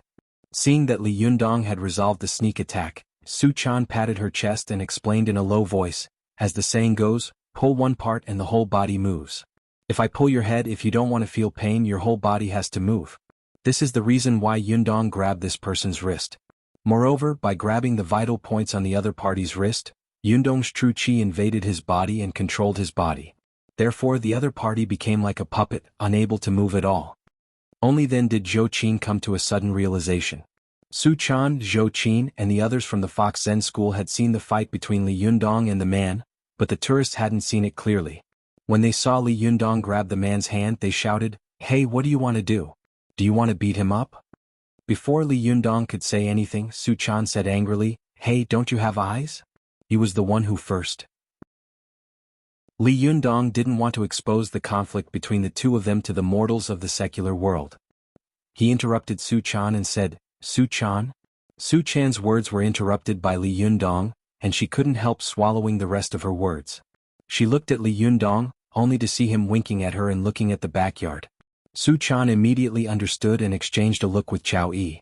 The two of them turned around and went to the backyard to clean up the bodies of Main Yang and Zhang Sunhong. Go to the internet. 7 KOM. Seeing that the two of them had understood what he meant, Li Yundong was relieved. He still held the man's wrist with one hand, lowered his voice and said in a voice that only the two of them could hear, Which sect are you from? Why did you sneak attack me?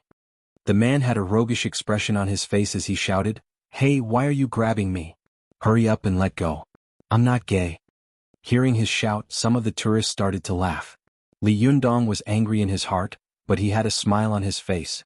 His zhenqi secretly surged out and surged into the man's body. The man suddenly felt as if thousands of sharp blades were cutting his meridians.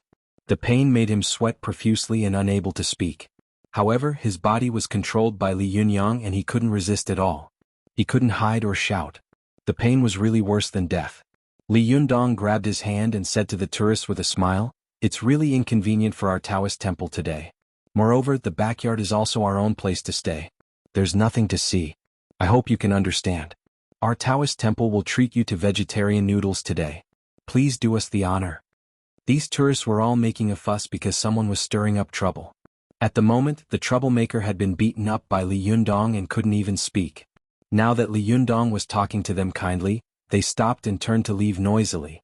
But someone among the tourists pointed at the man who was being held by Li Yundong and said, Why don't you let go of him? Li Yundong smiled and said, I feel like old friends with this friend of mine. I want to talk to him later. What? Do you want to have a chat with us? The man said loudly, You are holding him hostage, aren't you? Li Yundong chuckled and said, How can I do that? If you don't believe me, you can ask him yourself. As he said this, he turned his head to look at the young man he was holding and asked, Did you stay willingly?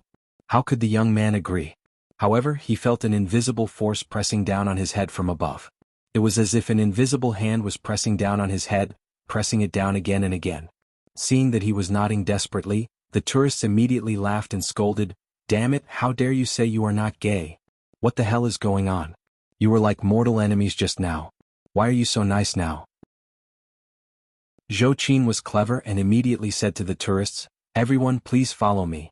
I'll take you to the restaurant to eat vegetarian noodles. Chinese people love to take advantage of others.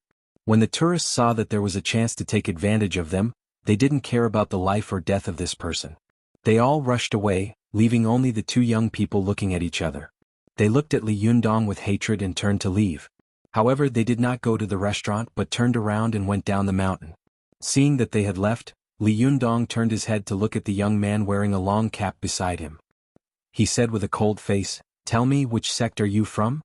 Seeing that all these people had been beaten away by Li Yunyang and he was the only one left, the man with the cap on his head straightened his neck and shouted, My father is the leader of the Blue Cave sect. How dare you touch me? Li Yundong had been cultivating for a long time and had read a lot of cultivation books. He also had a general understanding of the cultivation sects in the world. He pulled the man's hand and walked out of the Taoist temple step by step. He sneered and said, The Blue Cave sect? It turns out to be the cultivation sect of the Qingyang Palace in Qingqing Mountain, Sichuan.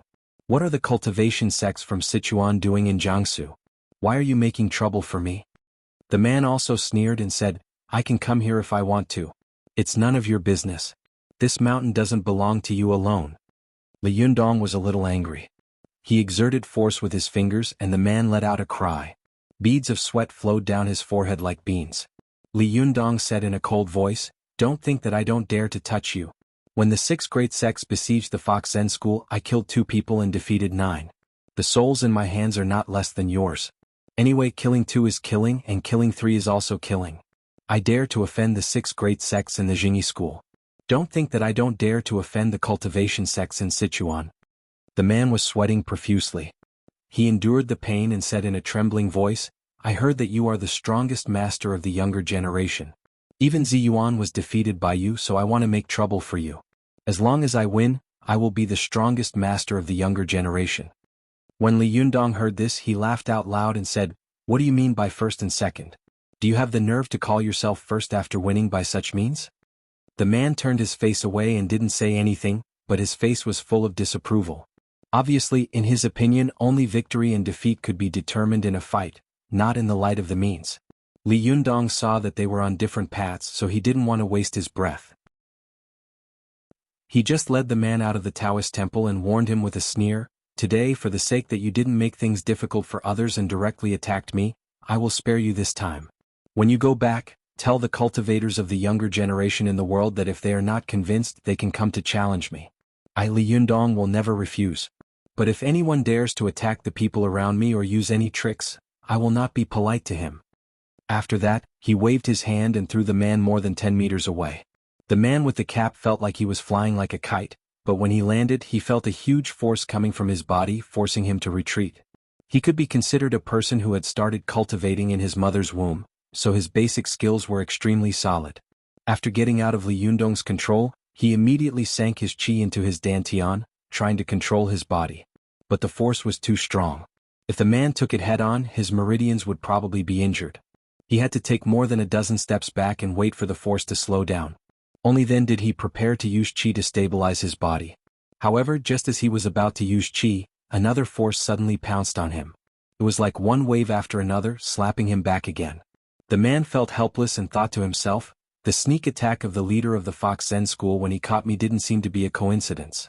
His hidden strength is really good." He had no choice but to retreat again. But after taking more than a dozen steps back, there was suddenly a fierce force in the force, as if two small waves were followed by a real huge wave. Only then did the man's expression change. Although there were not many cultivators in the world who could divide their strength into two and explode it one after another, there were still quite a few of them. But in front of him, there was a huge force hidden behind the two forces.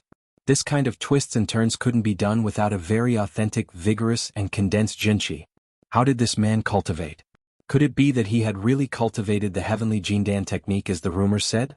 This time, the man with the cap retreated dozens of steps before he managed to offset the force. After he stopped, his body trembled involuntarily and his feet were soft, as if he was still swaying in the waves just now. Standing on the stairs halfway up the mountain, the man looked up at the Taoist temple where the Fox Zen school was located. His arrogant face finally showed a look of horror. I strongly recommend the modern cultivation film Chinese Fairy Doctor. Everyone is welcome to come and watch it. Chapter 326. Go to watch net. Just as the man with the cap was in a daze, two young people dressed like ordinary people suddenly surrounded him. They were the two tourists who had gone straight down the mountain. Go to watch net. 7K, OM. The two young people approached him and asked with concern, "Shirdi, are you okay?" The man with the cap was pale and his forehead was covered with cold sweat. He said, "I'm fine." A person next to him asked, "Shirdi, have you found out whether this person has learned the heavenly Jindan technique?"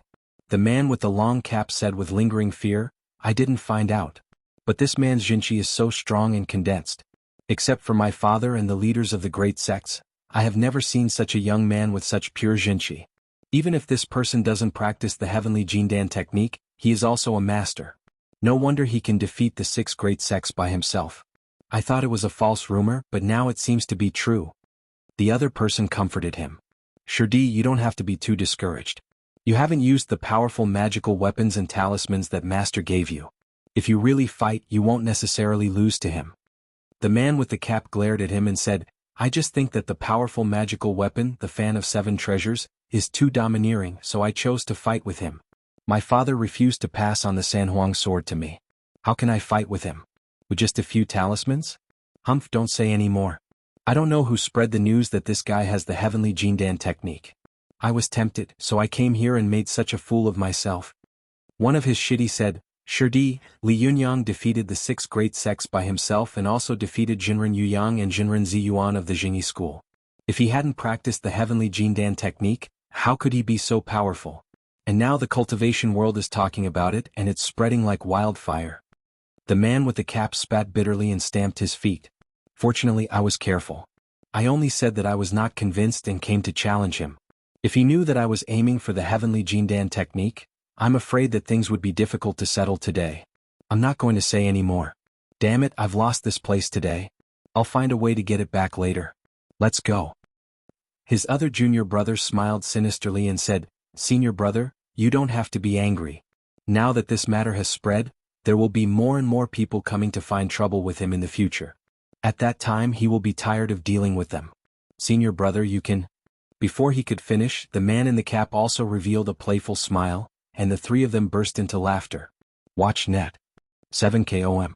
At this time in the Taoist temple, after Li Yundong and the others beat up the tourists, he called Chao Yi, Su Chan and Zhou Qin into his room. Li Yundong asked Chao Yi, did the Fox Zen school have visitors in the past? Chao Yi sighed and said, of course there are. At that time, the Fox Zen school had more than 100 people, including the outer disciples. If we didn't collect some tourist tickets and incense money, we wouldn't have been able to survive at all.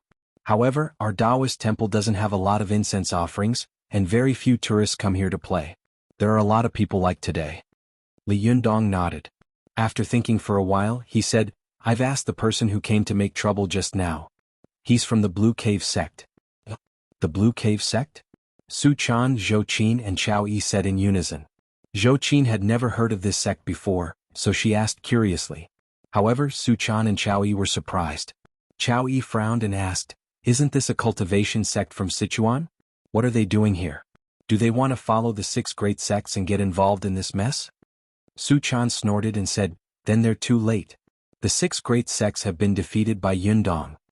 Chao Yi shook her head and said, although leader turned the tide and defeated the 6 great sects by himself, this matter must be spreading like wildfire in the cultivation world now. Although the 6 great sects have retreated, there must be many people who are not convinced. It's hard to guarantee that some people will feel aggrieved and come looking for trouble. Li Yunyang nodded and said, yes, that was the son of the leader of the Blue Cave sect. He said that I defeated Ziyuan and now I have become the top master of the younger generation. He is not convinced, so he came to provoke me. When he defeats me, he will be the top master. As soon as Li Yundong finished speaking, the 3 women in the room sneered disdainfully at the same time. The corners of Zhou Qin's mouth twitched slightly, but she didn't say anything. Su Chan snorted. What's the point of sneaking up on people? There's no glory in winning. Chao Yi sneered and said, is this the so-called decent sect? The descendants of these sect leaders are really getting worse with each generation. Li Yundong sighed softly and said, if they are coming for me, I have nothing to be afraid of, nor do I have anything to worry about. I have passed the divine tribulation. Why should I be afraid of these villains? What I'm afraid of is that if one plan doesn't work, another plan will come at you, and you won't have any room to protect yourselves. Watch net. Chao Yi said with a face full of shame, alas, as an elder of the Fox Zen school, I can't even protect myself. I'm really ashamed of the sect leader. Zhou Qin also looked sad. She bit her lip and frowned, still not saying a word. Only Su Chan took Li Yundong's arm with a smile and said, why don't you teach us and make us all great masters? Wouldn't it be better? At that time you don't need to do anything. If anyone dares to provoke us, we will help you beat them all. You old man can just stay behind and give us instructions. Li Yundong laughed and said, you're right. Indeed, you have to become stronger. This is the truth. I can protect you for a while, but I can't protect you forever. When we return to Tianan City, I will teach you the heavenly Jindan technique. As soon as he said this, Chao Yi's eyes widened in shock and she said, You really have the heavenly Jindan technique? Li Yundong was stunned. How do you know that I have the heavenly Jindan technique? Only then did Chao Yi come to her senses. She said with a smile, last time I saw you fighting with the people of the 6 sects, your body grew bigger by 3 steps. We discussed in private what kind of cultivation method you were cultivating. We all agreed that you were cultivating the long-lost heavenly Jindan technique. We thought we had guessed wrong, but we didn't expect it to be true. Only then did Li Yundong understand. He laughed and said, speaking of which, I also learned it from your Fox Zen school. As he spoke, he told them about the whole process of learning the heavenly Jindan technique. Then he said, now that I've passed this set of magic to you, it can be regarded as returning it to the disciples of the mystical silver fox. Chao Yi was stunned. She was stunned for a long time before she shook her head and sighed. Everything in this world is really a cycle of cause and effect. No wonder. Li Yundong nodded to Chao Yi and said, you don't have to sigh with emotion. You go back first, pack your things and then take the juniors to Tianan City with me. No one can live here anymore. At present, the Fox Zen School is suffering from internal and external troubles. I can't split myself up. You Lu Yuehong and Zhuang Yiting Sherbua, don't be separated from each other in the future. He turned his head and looked at Zhou Qin and Su Chan. In the future, the two of you must stay close to me. Su Chan, Zhou Qin and Chao Yi said in unison, yes. Li Yundong nodded and waved his hand. Go, pack up quickly and then we'll go back to Tianan City. The three of them responded and left. Not long after, everyone in the Fox Zen school knew that they were leaving the sect. For a moment, their hearts were filled with the sadness of leaving the old place, but they were also full of yearning for a new life. They all chattered and whispered to each other. Li Yundong took the lead and went down the mountain. Su Chan and Zhou Qin didn't have any luggage, so they accompanied Li Yundong empty-handed. Chao Yi, Lu Yuehong and Zhuang Yiting, the only remaining seniors of the Fox Zen school, followed Li Yundong down the mountain, looking back reluctantly. Some of the little foxes were crying secretly, choking with sobs. Su Chan felt very sad when she heard this. When she followed Li Yundong to the foot of the mountain, she pulled his arm, looked back at the towering mountain and asked, Yundong, do we have to leave? Can we come back again? Li Yundong also looked back at Mount Tianlong and said in a low voice, a great man once said that if you keep the land but lose the people, you will lose both the people and the land. If you keep the people and lose the land, you will gain both. Right now we are too weak to defend this mountain. If we insist on staying, we will only give the enemy a chance to attack us one by one. When we become stronger, we will come back and we will come back openly. The little fox nodded vigorously. Yes, I will also become stronger. Zhou Qin glanced at Li Yundong from the side and secretly remembered Li Yundong's vow in her heart. She thought to herself, Master, I will help you realize it. Li Yundong and his group of more than 10 people took the train from Dongwu City to Tianan City. There were more than a dozen women in this group, all of whom were stunning beauties. Li Yundong was the only man. He was really a little green in a sea of red, surrounded by a group of beautiful women. The male passengers on the road were so envious that their eyes turned red. The appearance of so many beautiful women at the same time was naturally extremely eye-catching. Along the way, there were countless men who came to talk to her. Only Zhou Qin's face was as cold as frost. Few men dared to come forward to talk to her. Chao Yi and the other leaders of the Fox Zen school also respected their identities and looked straight ahead. Few people came to talk to her. However, the little foxes, led by Su Chan, were all naive and lively. They couldn't keep a straight face even if they wanted to, so they were naturally harassed to the point of being miserable. After finally getting off the train, the group of little foxes rushed out of the train as soon as possible like prisoners who had been released. They looked around excitedly while whispering to each other about what their new home would look like. At this time, Su Chan seemed to be respected by the little foxes as their leader. She put her hands on her hips and proudly introduced the process of her and Li Yundong's visit to their new home. But when she said that her room was spacious and bright and could accommodate many people, the little girl suddenly noticed a problem. Her and Li Yundong's home had 3 rooms and 2 living rooms, which was indeed spacious, but there were more than a dozen people here. Even if Zhou Qin had a place to live, how could she arrange for more than a dozen people from the Fox Zen school? For a moment, the little girl couldn't help but stare blankly. She quickly got rid of the little foxes and ran to Li Yundong. She pulled him aside and said nervously, Yundong, our house is only so big. How can we live with so many people? Li Yundong couldn't help but smile bitterly. I'm also worried about this problem. I originally wanted to find another place for them to live, but I couldn't find one in a short time. I had to let them squeeze in at home for a night or two. Besides, we are all cultivators. It's no big deal to sleep on the floor for a night or two. Su Chan thought for a moment and suddenly had an idea. She said with a cheeky smile, Then I want to sleep with you. Li Yundong laughed and said, Aren't you afraid that your fellow disciples will laugh at you? Su Chan raised her head and made a face. I'm not afraid. My master is the leader of the sect. How dare they laugh at me? I'll make things difficult for them. Li Yundong laughed and tapped the little girl's nose. Look at you, this is how the unspoken rules of the world come about. He scolded with a smile. While the two of them were talking and laughing, they suddenly heard a noise coming from not far away. They turned their heads and saw several male travelers dragging their suitcases. They tilted their heads and looked at the beautiful women of the Fox Zen school. For a moment they were thrown off their feet.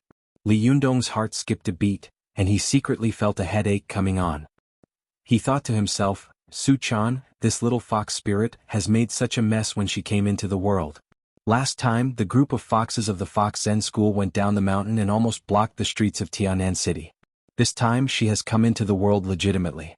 I'm afraid that the world will not be peaceful from now on. What can I do? Chapter 327. Go to Watch Network.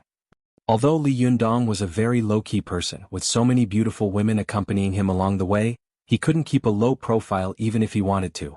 Along the way he almost returned to Hongxing New area under all kinds of amazed and jealous gazes. Go to the Watch Network.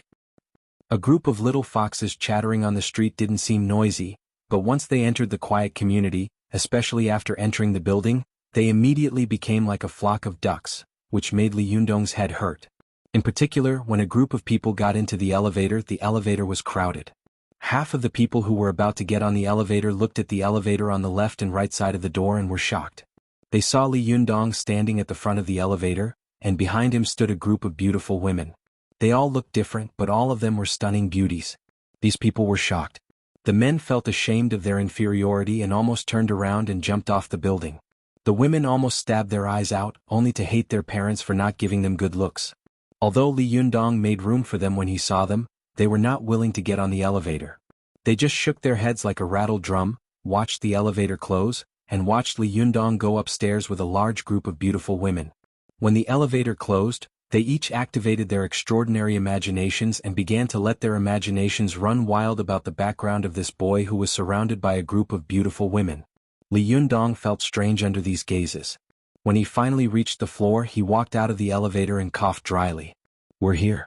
These little foxes immediately rushed out of the elevator like a tide and cheered, hooray! They were all young and beautiful and their voices were crisp and loud. In this corridor, it was like a shout, immediately attracting the surrounding neighbors to open their doors and poke their heads out. A man poked his head out to take a look and was immediately shocked to the point of drooling. He was about to go out and deliberately try to get close to them, but soon the hostess rushed over and pulled him back by the ear. Li Yundong pretended to be angry and glared at the lively little foxes, shouting, "Be quiet." Chow Yi also said to the juniors, "Don't quarrel. Don't embarrass the leader." Li Yundong nodded to Chow Yi and said, "I have something to say later. Don't make trouble." After saying that, he opened the door himself. After pushing the door open, Li Yundong felt a familiar scent. Before he could enter the room, the little fox, Su Chan, let out a cheer and rushed in, rolling on the sand. With her taking the lead, the little foxes behind Li Yundong suddenly became restless. Watch Net. 7 KOM. Li Yundong realized that something was wrong, so he coughed dryly and glared at Su Chan. Seeing Li Yundong glaring at her, the little girl blinked in confusion at first, but she soon saw the fellow disciples behind Li Yundong, who were also staring at her. She immediately came to her senses and got up from the sand obediently. She lowered her head, rubbed the corner of her clothes with her fingers, and walked step by step to Li Yundong. She pouted and said pitifully, "Leader, I was too presumptuous. Please punish me." Li Yundong glared at her and said, "Your punishment is to sleep in the living room tonight." Su Chan raised her head and looked at him eagerly. But when she saw the determined look on his face, she could only say, "Oh," and lowered her head with a look of disappointment. Li Yundong didn't seem to see her expression. With a straight face, he said to the disciples of the Fox Zen school behind him, "Come in, everyone." Seeing that Su Chan had been reprimanded, the little foxes immediately became much more obedient. One by one they entered the door, and the originally spacious living room suddenly became crowded. Li Yunyang saw that everyone in the Fox Zen school, whether it was the seniors like Chow Yi or the juniors like Su Chan, were all very nervous. He smiled slightly and said, "Don't be so nervous. It's as if you've entered a black shop." As soon as Li Yundong said this, everyone immediately laughed, and the tense atmosphere dissipated a lot. Li Yundong dragged over a few chairs in the dining room and said, "Sit down, all of you. Su Chan, Zhou Qin, you and the other Shiji can sit on the sofa or the carpet. Chow Yi, you three Shibua, come and sit on the chairs in the dining room." Chow Yi smiled and said, "Leader, you don't have to be so polite. We can sit with the juniors." Li Yundong pressed Chow Yi and the others into the chairs and said, "No, there is a difference between the old and the young. This must be clearly distinguished." After the group of people sat down, Li Yundong saw that everyone was looking at him eagerly. He said, "Ever since I took over as the leader of the Fox Zen school, our school has been restless and unstable. I will first reflect on myself. I'm not good at being the leader. I'm not qualified. As he spoke, he stood up and bowed to the people of the Fox Zen School in apology. Watch net. 7KOM. Chow E and the other Sherpa said one after another, "Leader, you are too serious. Leader, it's not your fault. Leader, if it weren't for you, our Fox Zen School would have been destroyed." Some of the juniors of the Fox Zen School also said, "Leader, you are very kind to us. We know that the former leader didn't even let us go down the mountain. Not only did you let us go down the mountain, but you also gave us food and accommodation. You are so kind to us." At this time, the other little foxes also echoed, "Yes, yes, you also bought us beautiful clothes to wear. Leader, you are so kind to us." Li Yundong didn't know whether to laugh or cry. He thought to himself, "Oh my, they are all a group of naive little girls who don't know anything about the world.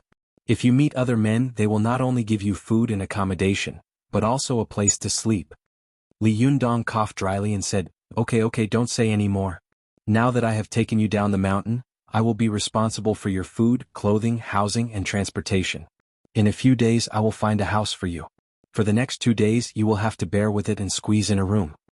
He said to the 3 Sherpas of the Fox Zen School, Chao Yi, Lu Yuehong and Zhuang Yiting, "You 3 Sherpas can sleep in Su Chan's room.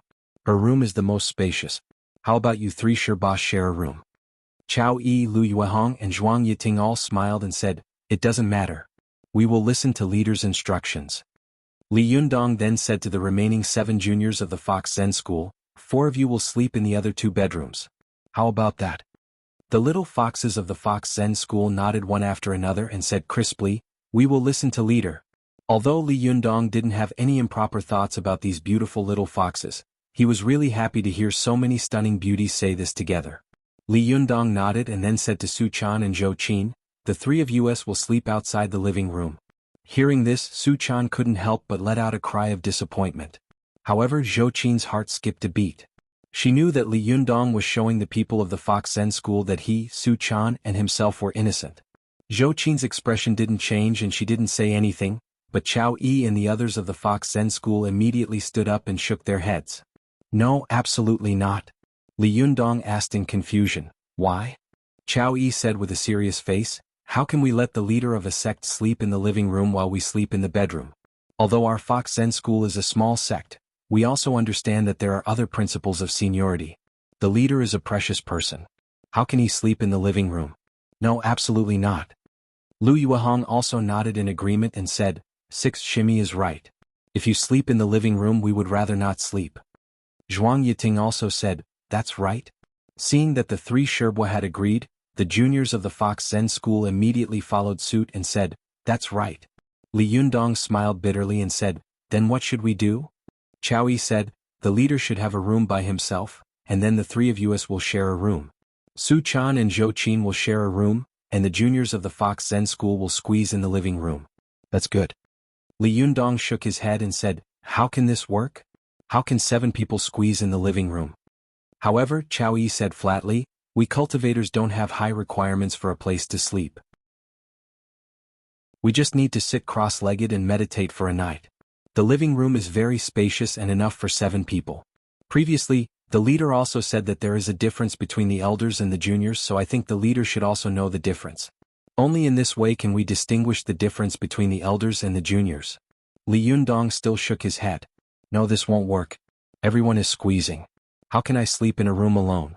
Su Chan looked at Li Yundong eagerly, wishing that he could say, "I'm sharing a room with this girl." But she also knew that it was possible for Li Yundong to say this in private, but in front of so many people of the Fox Zen School, he would never say it out loud. While she was thinking about it, Chao Yi said, "Leader, if you don't agree, then we don't dare to live in the room. Otherwise, even if we meditate, we won't be at ease." The others of the Fox Zen School also said in unison, "Yes, leader." Seeing that they had joined hands, Li Yundong's face was full of helplessness. He could only sigh and say, "Well, let's do as you say. I'll go find a house tomorrow. Please make do for the night." The people of the Fox Zen School laughed. "It's okay." Li Yundong also smiled helplessly and said, "Well, I've said what I should. But if you want to go out, you must go out together. Don't be alone and you must tell me." The people of the Fox Zen School nodded in agreement. Seeing that Li Yundong had finished speaking, Su Chan immediately jumped up and rushed over to him. She said eagerly, "Yundong, does that mean I can't go to your room?" Li Yundong was not very willing to be intimate with the little girl in front of the disciples of the Fox Zen school. He deliberately said with a straight face, "What are you talking about? As long as it's not sleeping time, you can go at any time." Su Chan pouted and was unhappy. She thought to herself, "I just want to go at sleeping time. You obviously know that, but you said that. You're so annoying." But she was clever. Her eyes rolled and she immediately thought of a way. Why not use a doppelganger skill and hide her real body in Li Yundong's room and put her fake body in her own room? As soon as this idea came to mind, Su Chan immediately became proud and thought, "Girl, you are the smartest. These days, my cultivation hasn't made any progress with master, but my fighting skills have improved by leaps and bounds." Thinking of this, Su Chan's face immediately brightened up. She said with a smile, "Then I'll go to your room and see if you're hiding a woman." Li Yundong scolded with a smile, "What kind of woman are you hiding? With women like you, do I need to hide anything else? I can't even handle you." Li Yundong's words were very ambiguous. The juniors of the Fox Zen school all turned their faces away and giggled. Seeing their strange expressions, Li Yundong came to his senses. He felt that something was wrong, so he coughed dryly and didn't say anything else. Su Chan ran to Li Yundong's door with a cheeky smile. Holding the door handle with one hand, she turned around and said to Li Yundong with a smile, "I'm opening the door."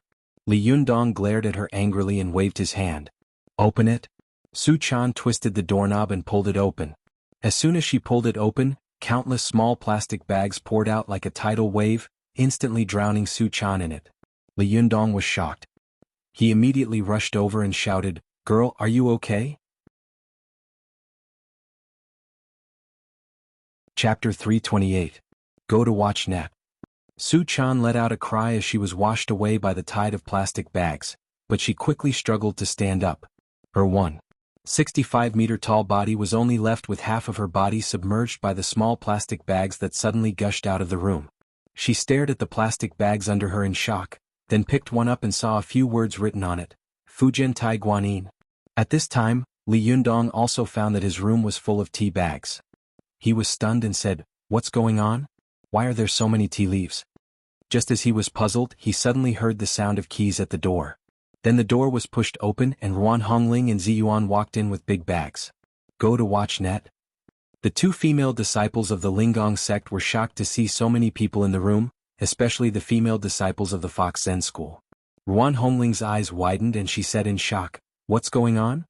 Then she saw Li Yundong and Su Chan, who was drowned in Tai Guanin tea, and suddenly burst out laughing. When Ziyuan saw Li Yundong and Su Chan standing in the sea of Tai Guanin tea, she couldn't help but smile.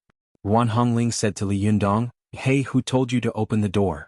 Don't you know how much effort Shiji and I put into piling up these tea leaves?" Li Yundong didn't know whether to laugh or cry. "Why are they all piled up in my room?" Ruan Hongling laughed and said, "You still have the nerve to say that. You let us two girls come back to do these things while you are leisurely in Dongwu City. We worked hard to move so many tea leaves from the first floor up, but you are still picky. Let me tell you." Ruan Hongling wanted to say more, but Ziyuan glared at her and shouted, "Hongling, don't be presumptuous in front of the leader of the Fox Zen school." The implication of Ziyuan's words was very obvious. She was reminding Ruan Hongling that Li Yundong was not someone she could yell at casually. He was the leader of a sect. Only then did Ruan Hongling react. She snorted with a resentful face and swallowed the rest of her words. Chao Yi was quick-witted and quickly reacted. She stepped forward, bowed to Ziyuan and Ruan Hongling, and said, "Amateus, sorry to disturb Jinren Ziyuan and Jinren Hongling." Ziyuan smiled faintly and returned the greeting. "You're welcome. How can I disturb you?"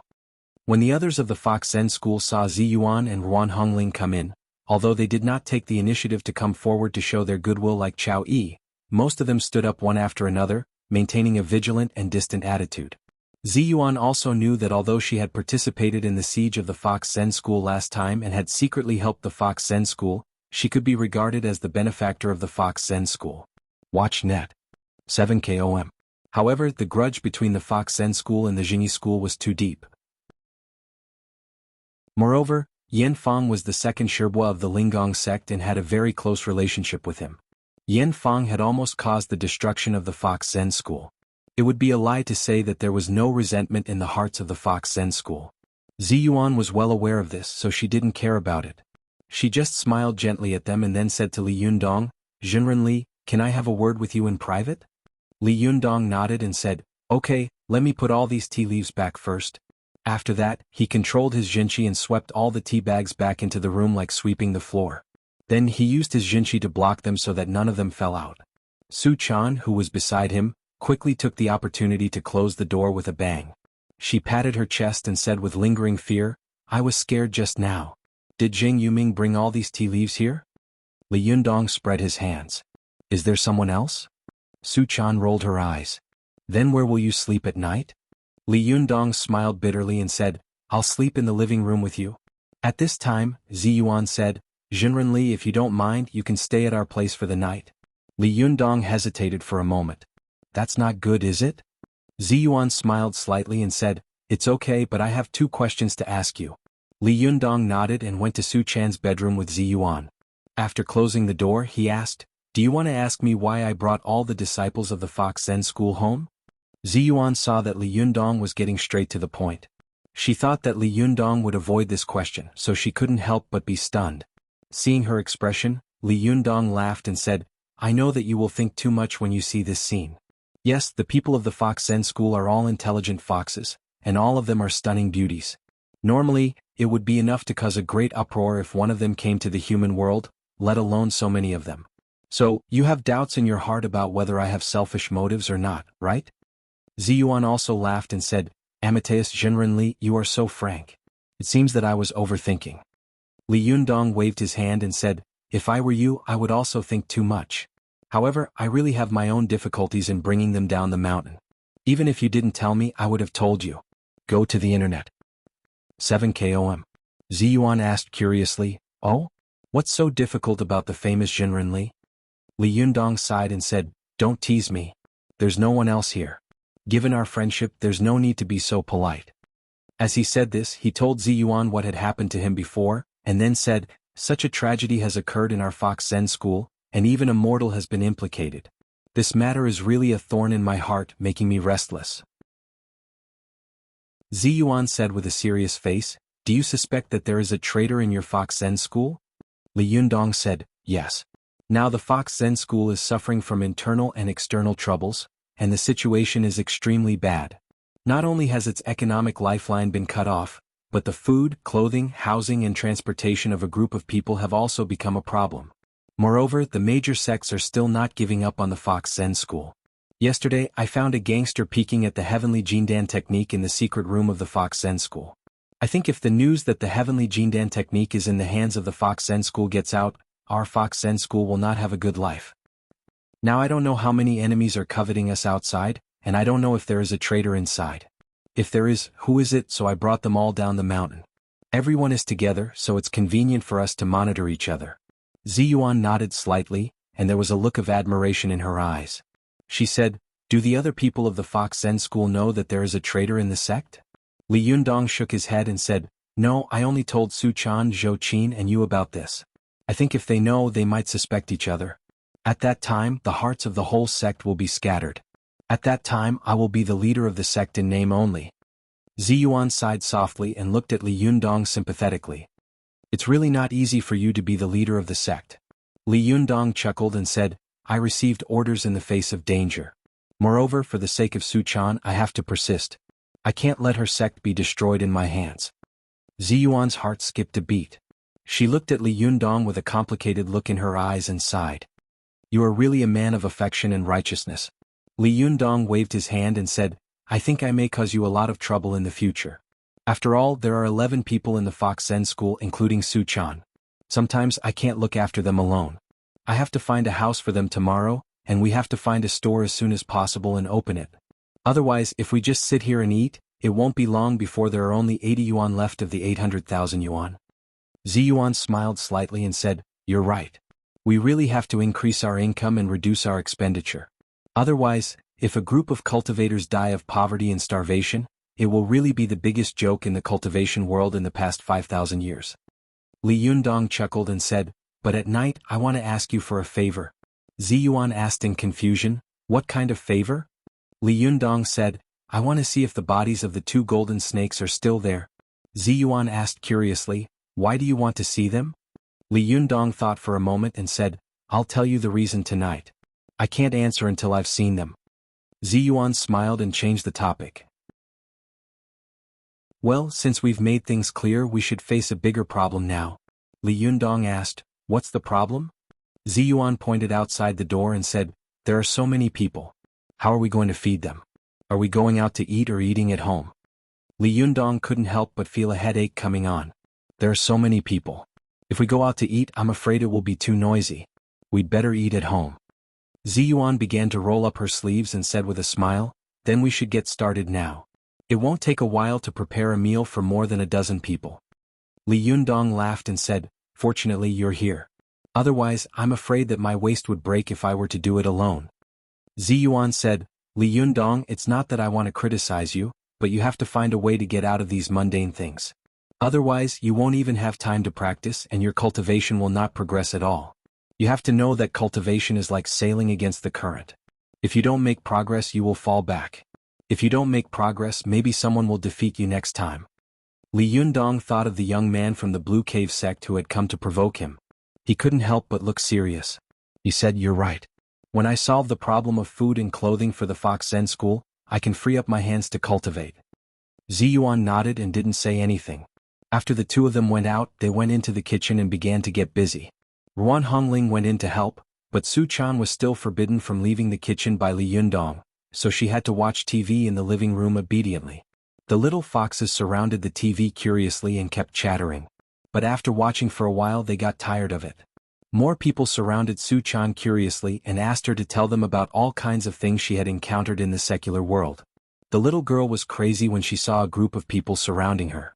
She also became interested and talked about her coming to the secular world. But after she came to the secular world, she had never left Li Yundong's side. Naturally, she talked about him between the lines, especially when she said that she had smashed the TV with a punch and made Li Yundong owe a lot of money. The two of them had huddled in the small room and depended on each other. Her face showed a happy and sweet smile. It would have been better if she hadn't said it. As soon as she said it, a little fox suddenly understood and said, oh, it turns out that the leader will only like you if you make him in debt. The other little foxes nodded in unison, and then their eyes rolled around. They couldn't help but think of something to destroy so that the leader would remember them. But after looking left and right, their eyes finally fell on the TV, and they were all ready to make a move. Su Chan was shocked and hurriedly stood in front of the plasma TV like an old hen protecting her chicks. She said, hey, what do you want to do? Immediately, the little fox of the Fox Zen school said sourly, only you can cause trouble, but we can't do something to make the leader remember us? Su Chan was so depressed that she was so anxious that her forehead was sweating. She said loudly, Yundong works very hard to make money. Shouldn't we help him? If you cause trouble at this time, you will only make him angry and hate you. Her appearance made Zhou Qin, who was standing to one side, chuckle. However, she felt that she was not a member of the Fox Zen school, so it was not appropriate for her to speak. She just watched the fun from the side. Su Chan's words made the little foxes hesitate again. Chao Yi also scolded, scoundrel, what nonsense are you making? Aren't you afraid that the leader will drive you back? It had not been easy for these little foxes to go down the mountain. After seeing this kind of colorful world, how could they be willing to go back? They immediately shook their heads like a rattled drum. Only then did they give up the idea and give up one by one. Su Chan patted her chest with lingering fear. Thank goodness. Those lawless bastards almost tore this house apart. She said, patting her chest with lingering fear. No, these guys are so naughty. I have to help Yundong keep an eye on them. At this time, Li Yundong walked out of the kitchen with a plate of food. It was a plate of golden braised meatballs. He shouted, kids, get ready to eat. His cooking skills were excellent, and the food he made looked, smelled, and tasted good. With Ziyuan's help in the kitchen, the two chefs worked together, so the food they made was naturally not ordinary. For a moment, all the people of the Fox Zen school in the room stared at the plate in Li Yunyang's hand with their eyes wide open. As elders, Chao Yi and the others could still bear it, but they thought to themselves, how can the leader be so good at cooking? The food he makes is really fragrant and makes people drool. It seems that we will have good food in the future. If they were like this, the little foxes were even more unbearable. They watched Li Yundong put the plate on the table and suddenly swallowed a mouthful of saliva. At first, they could barely hold on, but when Li Yundong turned around and entered the kitchen, they suddenly shouted and rushed to the table like robbers. They didn't even need chopsticks and reached out to grab the food. Su Chan was dumbfounded. It took her a long time to react. She stomped her feet and said angrily, "Bastard, it's my specialty to steal food." After that, she pounced on him with bared fangs and brandished claws, joining the fight. Chapter 329. Go to watch net. When Li Yundong came out with another dish, he was shocked to find that the braised meatball and brown sauce he had brought out before was gone. All that was left was a dish with a dim soup, lying alone on the table looking very miserable. Go to watch net? Li Yundong said in shock, "Did I offend a robber? What's going on?" As soon as Su Chan saw Li Yundong, she immediately turned around. Her mouth was pouting and her face was full of grievance. Tears kept welling up in her eyes. Seeing her like this, Li Yundong thought that she had been bullied. He was shocked again and asked, "What's wrong with you?" Su Chan sobbed and said in a choked voice, "Yundong, I didn't get any just now." As soon as her voice fell, Li Yundong burst out laughing. As he laughed, the others in the room also laughed. The more aggrieved the girl was, the angrier she became. She was so angry that she hit Li Yundong with her fist. She stamped her feet and said angrily, "You're so annoying. How dare you laugh at me?"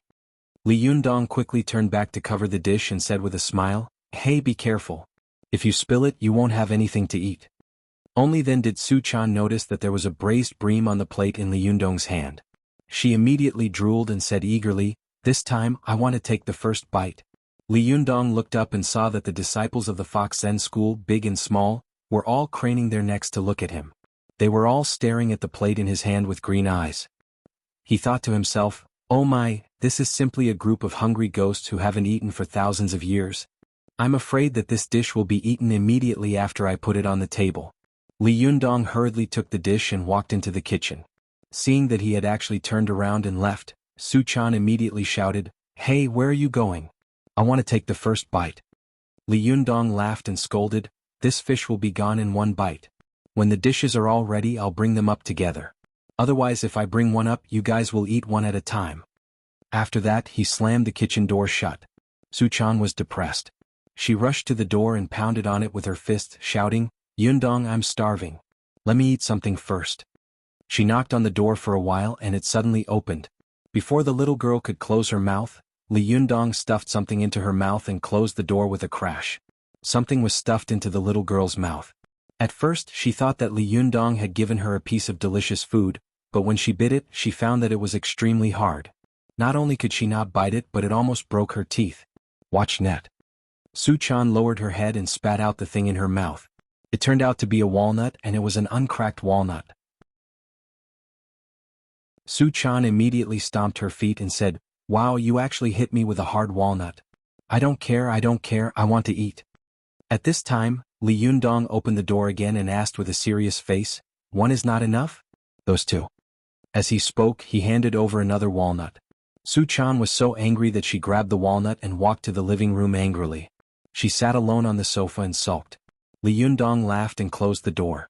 In the living room, everyone from the Fox Zen school covered their mouths and snickered.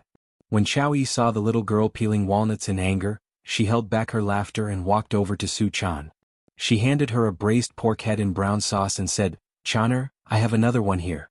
Why don't you eat it first?" Su Chan turned her head and saw that the braised pork head in brown sauce had already been bitten. How could she eat it now? She became more and more depressed in her heart and said angrily, "No, I don't want to eat any more." At this time, everyone from the Fox Zen school burst out laughing.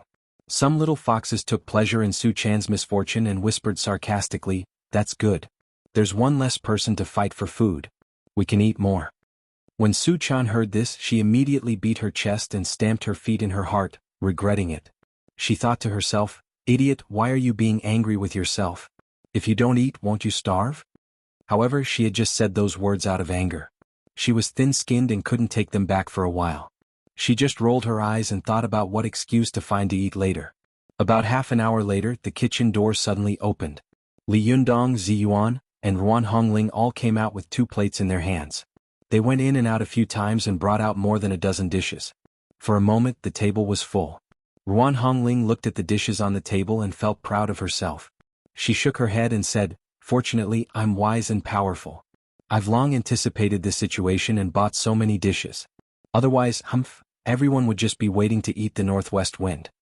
Ziyuan laughed and scolded, "Would you die if you didn't show off?" Li Yundong waved his hand and said, "Kids." The juniors of the Fox Zen school all smiled and answered crisply, "Yes." Li Yundong hadn't expected them to be so funny. He immediately laughed and said, "Get ready to eat." The little foxes had been waiting for him to say this for a long time. Suddenly their eyes turned green, and they rolled up their sleeves ready to rush forward. "Go to the net." 7 km. Li Yundong was shocked when he saw them like this, as if they were about to break through the enemy lines. He quickly shouted, "Stop." Just one shout from him was enough to stop the experts of the various sects from moving, let alone these little foxes. When the little foxes heard Li Yundong's shout, they all froze and looked at him in confusion. It seemed that they didn't understand why they were not allowed to eat when all the dishes had been served. Li Yundong said with a straight face, "You guys are swarming up like a swarm of bees and robbing. What's wrong with that? Little ones, listen up. Go find your own chairs and sit in an orderly manner." The little foxes of the Fox Zen school replied with a smile, "Yes." Then they all ran to other rooms to find something to sit on. Someone shouted, "Leader, there are no chairs left. What should we do?" Li Yundong also said loudly, "Then stand." Zhou Qin, who was standing to one side, suddenly teased with a smile, "Master, why do I feel like you are the Golden Horn King in the journey to the west? An old monster with a group of little monsters under his command?" As soon as she said this, Chao Yi and the others from the Fox Zen school looked at her and smiled without saying anything. Li Yundong smiled indifferently and said, No, I am clearly the ruler of the country of women. It's just that the one in the journey to the west is a female ruler and I am a male ruler." Only then did everyone notice that there were more than a dozen people in the room, but Li Yundong was the only man. The others were all stunning beauties. Ruan Hongling scolded with a smile, "You must have been a bachelor for 9 lifetimes to have such a good luck with women. Tiske, there are so many beautiful women in this room, but you are the only man. If God finds out about your luck with women, I'm afraid you will be struck by lightning." Ziyuan shouted, "Hongling, don't talk nonsense." Li Yundong chuckled and said, It's okay. He waved his hand and motioned for everyone to sit down.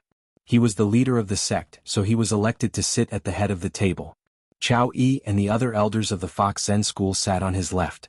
As the future leader of the Linggong sect, Ziyuan was Li Yundong's teacher and friend, so she naturally sat on the right side and Ruan Hongling sat next to her. Li Yundong was about to assign other people's seats when Su Chan suddenly walked over slowly. He suddenly laughed and asked curiously, "Hey, didn't you say you didn't want to eat?" Su Chan had originally hoped that no one would remember this matter, so she could fish in troubled waters and come over to eat. Who would have thought that when everyone saw her coming over, they would tacitly understand and not say anything. However, Li Yundong had brought up this matter. You really touched a sore spot. Su Chan stamped her feet and said angrily, "I asked you for food just now, but you pretended not to hear me. Why did you hear this?" Li Yundong wanted to tease her, so he chuckled and said, "I didn't hear a lot of things just now, but I did. Didn't you say you didn't want to eat? Why are you going back on your word?" Su Chan snorted as if she had been prepared for this. She said proudly, "Humph, I only said that I didn't want to eat, but I didn't say that I didn't want to eat vegetables." As soon as she said this, everyone laughed. Li Yundong tapped Su Chan's nose and scolded her with a smile, "Sly girl. Well, you pass. Sit next to Chao Yi and eat." As he said this, he turned to Zhou Qin and said, "Zhou Qin, you sit next to Su Chan, the others could sit at will." There were more than a dozen people at the table and for a moment the table was full. Everyone looked at the dishes on the table eagerly, and then looked at Li Yundong eagerly. Their chopsticks were hanging in the air, waiting for Li Yundong's order to go forward and start eating. Li Yundong saw that Zhou Qin, who was usually the most shrewd and had the strongest willpower, couldn't stop swallowing. It was obvious that she was very hungry. He didn't wait any longer and said with a smile, "Well, let's start." As soon as he finished speaking, the crowd cheered and pounced on him. Li Yundong saw that for a moment, the dishes and chopsticks were flying on the table, and their arms were the same color as the tablecloth. He suddenly took a deep breath and thought, "Oh my God, this is not starting to eat, this is clearly a war. Do these guys think they're fighting?" Li Yundong saw Su Chan snatch a bowl of dishes and wolf down her food. He couldn't help but stand up, stretch out his chopsticks to knock Su Chan's bowl, and shouted, "Hey, you're a cultivator. Eat slowly." Su Chan replied with an "oh," but her speed was not slow at all. Li Yundong was so angry that he knocked on her bowl again and shouted, "Hey, if you eat so fast I'll take your bowl away." Su Chan quickly turned around and covered the bowl with her body. She muttered vaguely, "Zhou Qin is also eating so fast. She is your disciple. Why don't you scold her?" Li Yundong turned his head and saw that Zhou Qin's bowl was also full. She had completely lost her usual ladle-like image. Li Yundong stared at her and said, "Hey, don't you pay attention to your image?" Zhou Qin smiled dryly and said, "Master, I'm an ordinary person, not like you cultivators. If I don't eat my fill, I won't have any strength." As she spoke, she stuffed 2 more pieces of duck meat into her mouth. Li Yundong was depressed. He turned to look at Ziyuan, ready to ask for reinforcements. He said, "Ziyuan, look, why don't you say something?" "You." Before he could finish his words, he suddenly saw Ziyuan. Seeing that the crowd was really fierce, she frowned and simply dragged the 2 vegetarian dishes in front of her. Fortunately, the people of the Fox Zen school were a group of hungry ghosts who had never eaten meat before. They were all focused on grabbing the meat dishes. No one noticed that Ziyuan had dragged 2 plates of vegetarian dishes away by herself. But they didn't notice that Li Yundong was stunned. He said, "Ziyuan, you're not joining in the fun, are you?" Ziyuan looked at him helplessly and said, "Cultivators also have to eat." As she spoke, she didn't stop. Although she was still eating in a gentle manner, she was not eating slowly.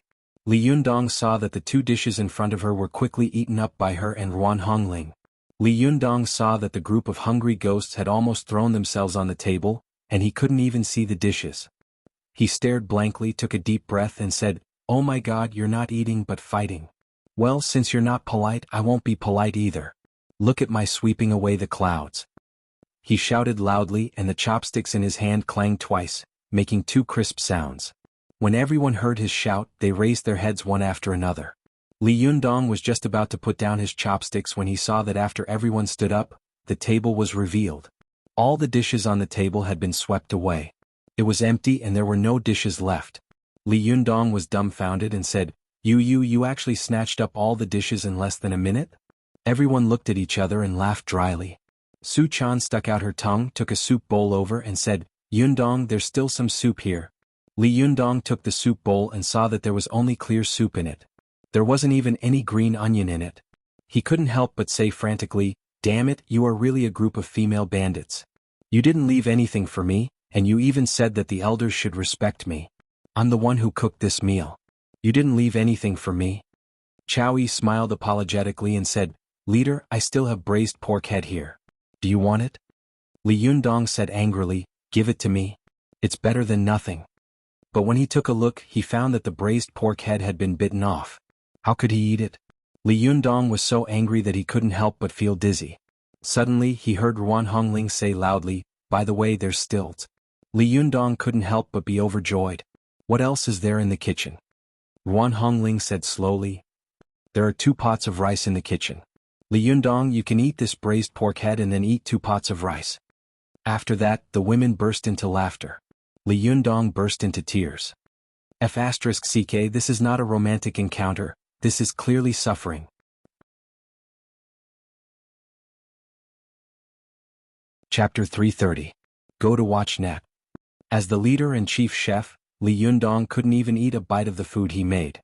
He felt that his days were really dark. Go to watch net. After eating a bowl of rice, Li Yundong, who was very depressed, began to rearrange the accommodation of a group of people. After some discussion, Ziyuan took the initiative to say, "Why don't the disciples of the Fox Zen School and I rest in the living room? You can stay in my room and Ruan Hongling can stay in her own room. The others will stay the same. What do you think?" Li Yundong pondered for a moment and hesitated. Unexpectedly, when Su Chan heard that Li Yundong could stay in a room alone, she immediately smiled and said, Okay, that's it." Li Yundong looked at her strangely, and Chow Yi and the others next to him also agreed. "That's right." Li Yundong thought for a moment. Ziyuan was also a woman, and all the members of the Fox Zen School were women. They could avoid suspicion if they stayed together. Li Yundong nodded in agreement, but he quietly glanced at Ziyuan. The 2 of them looked at each other and nodded secretly. In the evening, after everyone had fallen asleep, Li Yundong went out of his room with his Yin spirit. As soon as he came out of his room, he saw that Ziyuan was already waiting for him on the balcony of his house, floating like a fairy. This time, Li Yundong's Yin spirit was still in the appearance of a young man. He smiled at Ziyuan and said, "How long have you been waiting?" Ziyuan smiled and said, "Not long. I just got my yang spirit out of my body." She looked at Li Yundong up and down and sighed slightly. "The last time your Yin spirit went out of your body, you already looked like a young man. Now you still look like a young man. Your cultivation hasn't improved at all." Li Yundong also sighed and said, "Yes, I only needed to take care of the little girl in the past. 2 mouths were naturally easy to deal with. Now there are more than a dozen mouths waiting to be fed. The burden on my shoulders is not light. I have to find a way to make money so that I can have the mood to cultivate." Seeing his worried face, Ziyuan comforted him in turn. "You don't have to worry. There will be a way when the car comes to the mountain, and the boat will go straight when it comes to the bridgehead. It will get better." Li Yundong was also a naturally optimistic person. He chuckled and said, "I was just sighing casually. Let's go, let's go." Ziyuan nodded, and the two of them quickly turned into a beam of blue light and left. When the two of them flew to the top of the mountain where they had buried the 2 big golden snakes, Li Yundong landed and saw that the flat ground had been dug up, and the 2 big golden snakes inside had disappeared. "Watch net. 7 KOM. Li Yundong said with a sullen face, "Sure enough, it's gone." Ziyuan frowned and said, "Actually, I haven't figured it out." "Why did you suddenly want to see if the golden snake is still there?" Li Yunyang said with a cold face, "I've always felt that someone was secretly spying on our Fox Zen school. Especially after Zhang Sunhong died, I found a figure peeping at the heavenly Jindan technique in the secret room. I was more and more sure of this feeling." Ziyuan suddenly said, "I understand, so you came here to see if these 2 big golden snakes are still there. If they are, it means that all of this may be a coincidence. If they are not, it means that someone has been spying on you from the beginning." Li Yundong nodded and said, "Yes, that's true. It's very likely that this person has been following us and watching where we buried the golden snakes. Then after we left, he came back to take out the bodies of the 2 golden snakes." Ziyuan asked, "Could it be Zheng Yuan who did it?" Li Yundong thought for a moment and said, "It's also possible that Zheng Yuan came back, but it's unlikely. This mountain is so big. How did he know where we buried the golden snakes? The person who has been following us all the time must have a higher cultivation than us if he can't be found. With such a person staring at me from behind, I feel like I can't eat or sleep in peace." Ziyuan comforted him, "Don't worry too much. Maybe a villager happened to see them and dug them up." Li Yundong laughed and said, "You know that's impossible. This kind of mountain is so sparsely populated that no one comes here on weekdays. The top of the mountain is even more rugged. Only cultivators like us who can fly can come up. How can ordinary people come up? Moreover, we buried them so deep that if someone hadn't seen us buried here with their own eyes, they wouldn't have noticed anything unusual." Ziyuan sighed and said, "Then who could it be? It's really an eventful time." Li Yundong thought for a moment and said, "In my opinion, this person has either used the scales or fangs of the golden snakes to make powerful magical weapons, or Niden and flesh to improve his skills. When the time comes, we will see which powerful magical weapons in the cultivation world are related to these, and we will probably be able to guess who dug these 2 golden snakes away. As long as we find this person, we will be able to find the mysterious person who is watching the Fox Zen school." Ziyuan nodded and said, "There's another possibility. Let's go to the internet." Li Yundong asked, "What is it?" Ziyuan said, "They may be using the Niden of these 2 golden snakes to refine the Jindan. As I said before, the Niden of the golden snakes is a necessary medicinal material for refining the Dun Jindan. Without this medicinal material, it's impossible to refine the Dun Jindan." Li Yundong suddenly understood and said, "So whoever refines the 3 great elixirs of life may be the mysterious person?" Ziyuan nodded and said, "It's very likely. Moreover, this big golden snake said that the Medicine King tripod was about to appear. Now that these 2 golden snakes have been stolen, I always feel that a great storm is brewing in the cultivation world. This matter is very likely to involve your Fox Zen school and our Lingong sect." Li Yundong's face darkened and he nodded. After a while, he let out a long sigh and said, "Yes, I also have the same feeling. It seems that someone is plotting against the Fox Zen school." Ziyuan smiled slightly and said, "It's okay. There will always be a day when the truth will come to light. If someone really wants to plot against the Fox Zen school, you can deal with all kinds of changes with inaction and wait for the other party to show up." Li Yundong said, "You're right. We should solve the financial problem first, and then find a way to strengthen the strength of the Fox Zen school." As long as we are strong, the other party can't do anything to us. Ziyuan praised, that's right. Li Yundong smiled and said, then let's go back. The two of them didn't stay for long and flew all the way back. It only took them 2 or 3 hours to go back and forth. At this time, Su Chan was secretly observing Zhou Qin in her room to see if she had fallen asleep. After watching for a long time, she heard Zhou Qin's soft breathing. Only then did she confirm that Zhou Qin had fallen asleep. She quietly got up, opened the door and was ready to sneak into Li Yundong's room. But when she arrived at the living room, she saw that Ziyuan was meditating in the dining room. The young disciples of the Fox Zen school were lying on the carpet in the living room. Su Chan was about to carefully pass by them, but suddenly, these girls opened their eyes in unison and stared at Su Chan. Su Chan was sweating in her heart.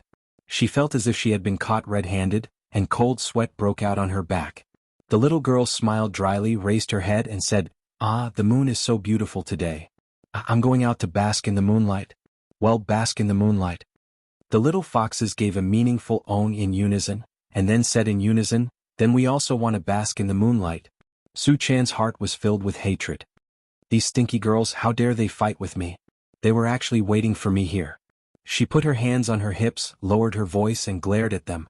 "Little girl, I'm going to find my master. If you have any objections, stand up." The little foxes gave another "oh" in unison, then giggled and closed their eyes.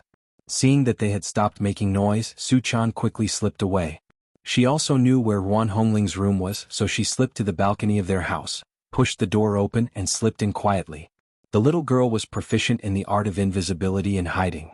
In addition, Ruan Hongling was meditating, so no one noticed her sneaking in. When she found Li Yundong's room, Li Yundong's yin spirit had just returned. The little girl saw a flash of blue light, and a young man threw himself on Li Yundong's body. Li Yundong slowly woke up. The little girl held her breath and watched attentively. After Li Yundong woke up from his meditation, his eyebrows were furrowed and his face was full of worry. After a while he sighed, turned over and fell onto the bed ready to sleep. The little girl walked over quietly and was about to climb into bed.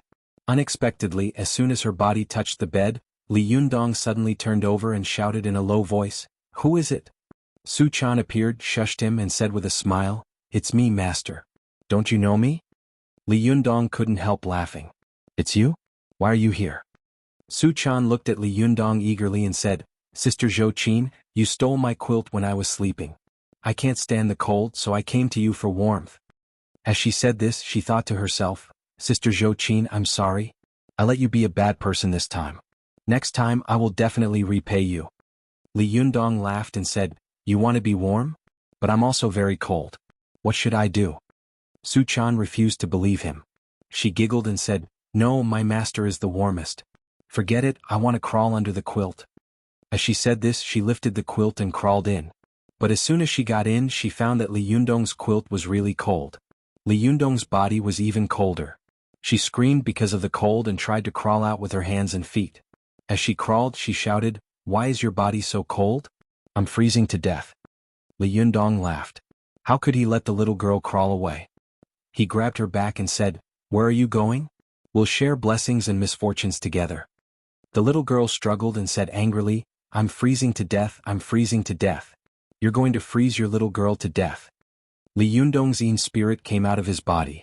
Most of the yang qi in his body shrank in the lower dantian of his lower abdomen, and the rest turned into yin spirit and ran out. There was only yin qi left in his body, so naturally his whole body was cold. He laughed and said, "Little girl, your master is also very cold. Please warm me." When Su Chan heard this, she stopped struggling. She turned her head and looked at Li Yundong pitifully. "Well, I'll warm you up, but you can't deliberately freeze me." After that, the little girl snuggled into Li Yundong's arms and breathed on his chest. She rubbed her hands together for a while, then rubbed them back and forth on Li Yundong's arms. As she rubbed them, she blinked at Li Yundong. "Uncle, are you warm?" she asked.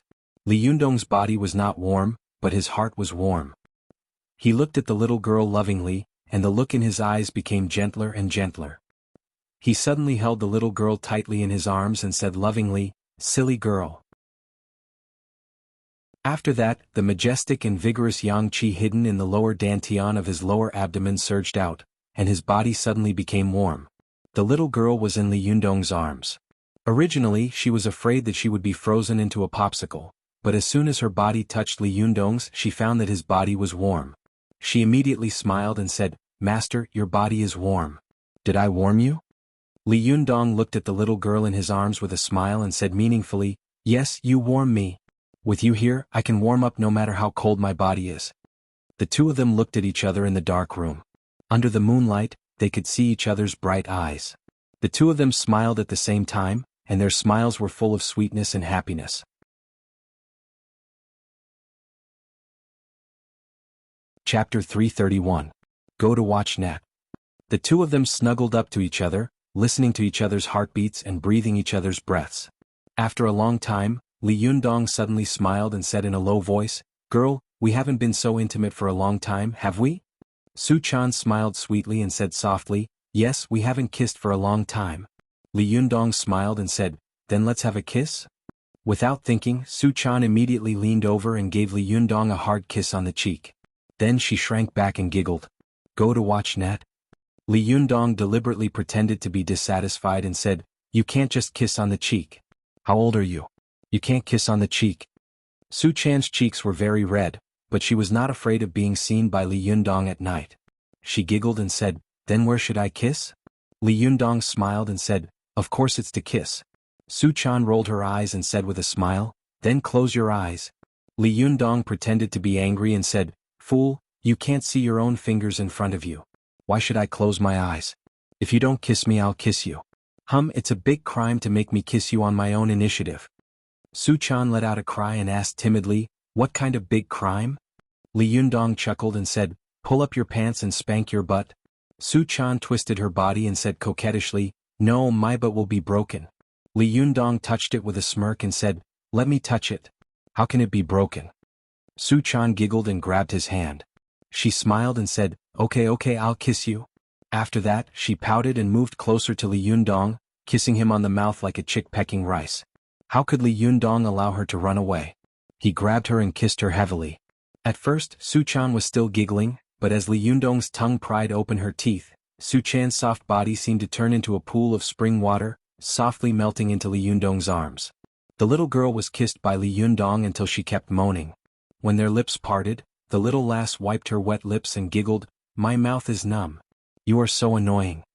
Li Yunyang chuckled and said, "Little girl, when I asked you to give it to me, you said that I hadn't reached the Zhuji phase yet. Hee, now that your master has reached the Zhuji phase and is your leader, you have to give it to me, right?" As he spoke, his hand moved towards the little lass's soft chest. "Watch Net." The little girl was startled and laughed. She quickly covered her chest with her hands and shook her head like a rattled drum. She said in a panic, "Here? No. How could Li Yundong agree?" He grabbed a jade rabbit on the little girl's chest and said with a smile, "What don't you want? Could it be that you don't want to stop?" Su Chan struggled and said with a smile, "You're so annoying." Li Yundong hugged the little girl, bit her ear and said with a smile, "Don't you know this joke? Well, I'll tell you." It was said that there was a beautiful girl who was often molested on the bus. Later, she told her mother about it, and her mother taught her, "Next time someone touches your upper body, you should shout no, and if someone touches your lower body, you should shout stop." When the girl heard this, she secretly kept it in mind. As a result, she was molested on the bus again, and this person touched her upper and lower body at the same time, so the girl shouted, "Don't stop." Li Yundong chuckled and touched the girl's most secret and precious place with his other hand. He said with a smile, "Are you going to shout no too?" Hearing this, Su Chan pressed her chin tightly against her chest, lowered her head and giggled. She said with a smile, "You don't want to stop." Li Yundong laughed and said, "Yes, I won't stop." Only then did Su Chan realize that she had said something wrong. She hit Li Yundong's chest with her fist and scolded him with a smile, "You're so bad. You only know how to take advantage of me. No way, not here." Li Yundong begged with a sad face, "Girl, your master has been away for a long time. Don't you feel embarrassed to leave him alone like this?" Su Chan stuck close to Li Yundong and begged, "Sir, I'm all yours, but I really don't want to do it here. This is Jinren Ziyuan's room. I feel so awkward." Li Yundong's face turned serious and he pretended to be angry. "Then why did you come here to seduce me?" Su Chan giggled and said, "I just came here to keep warm." Li Yundong said with a straight face, "You're here to keep warm, but what if there's no one to put out the fire when I'm on fire?" Su Chan was so shy that she covered her face with her hands and giggled. Then what do you want me to do?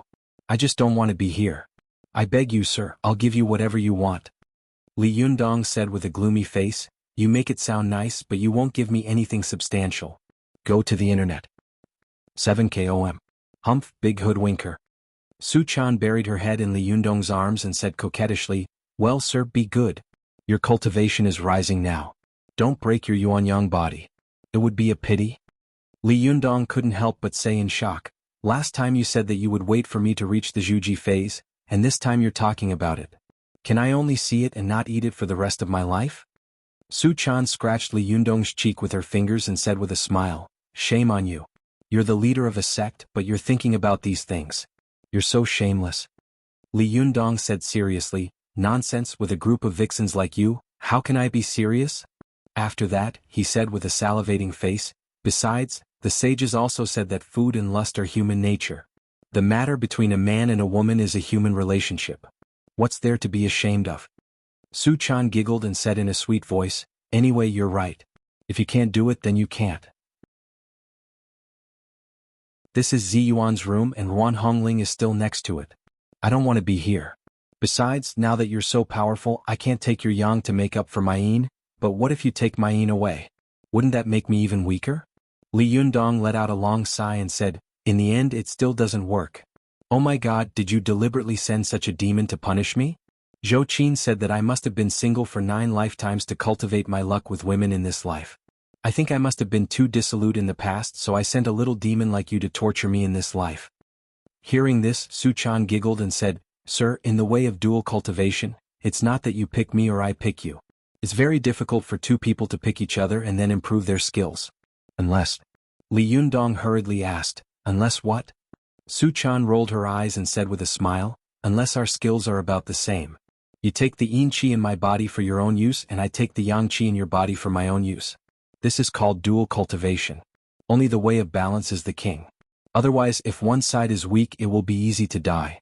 You should know that when the human essence gate is opened, it is also the time when a person's defense is the weakest. If they are not careful they will be possessed by the devil and be doomed eternally. Li Yundong said with a sad face, oh my god, is dual cultivation still so dangerous?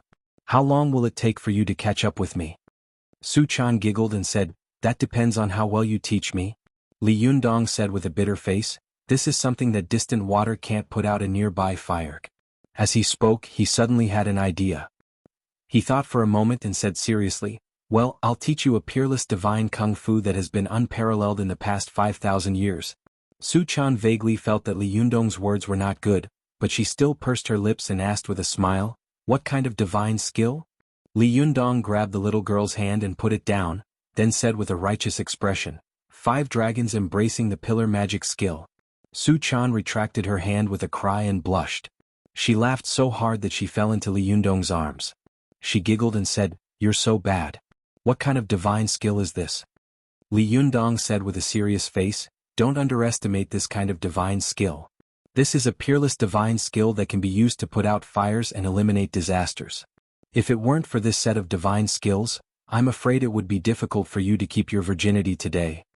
Seeing that Li Yundong was scaring her with a straight face, Su Chan also pretended to be timid. She carefully reached out her hand and said tentatively, then I'll try. Seeing that he had spent a long time talking, Li Yundong finally got something.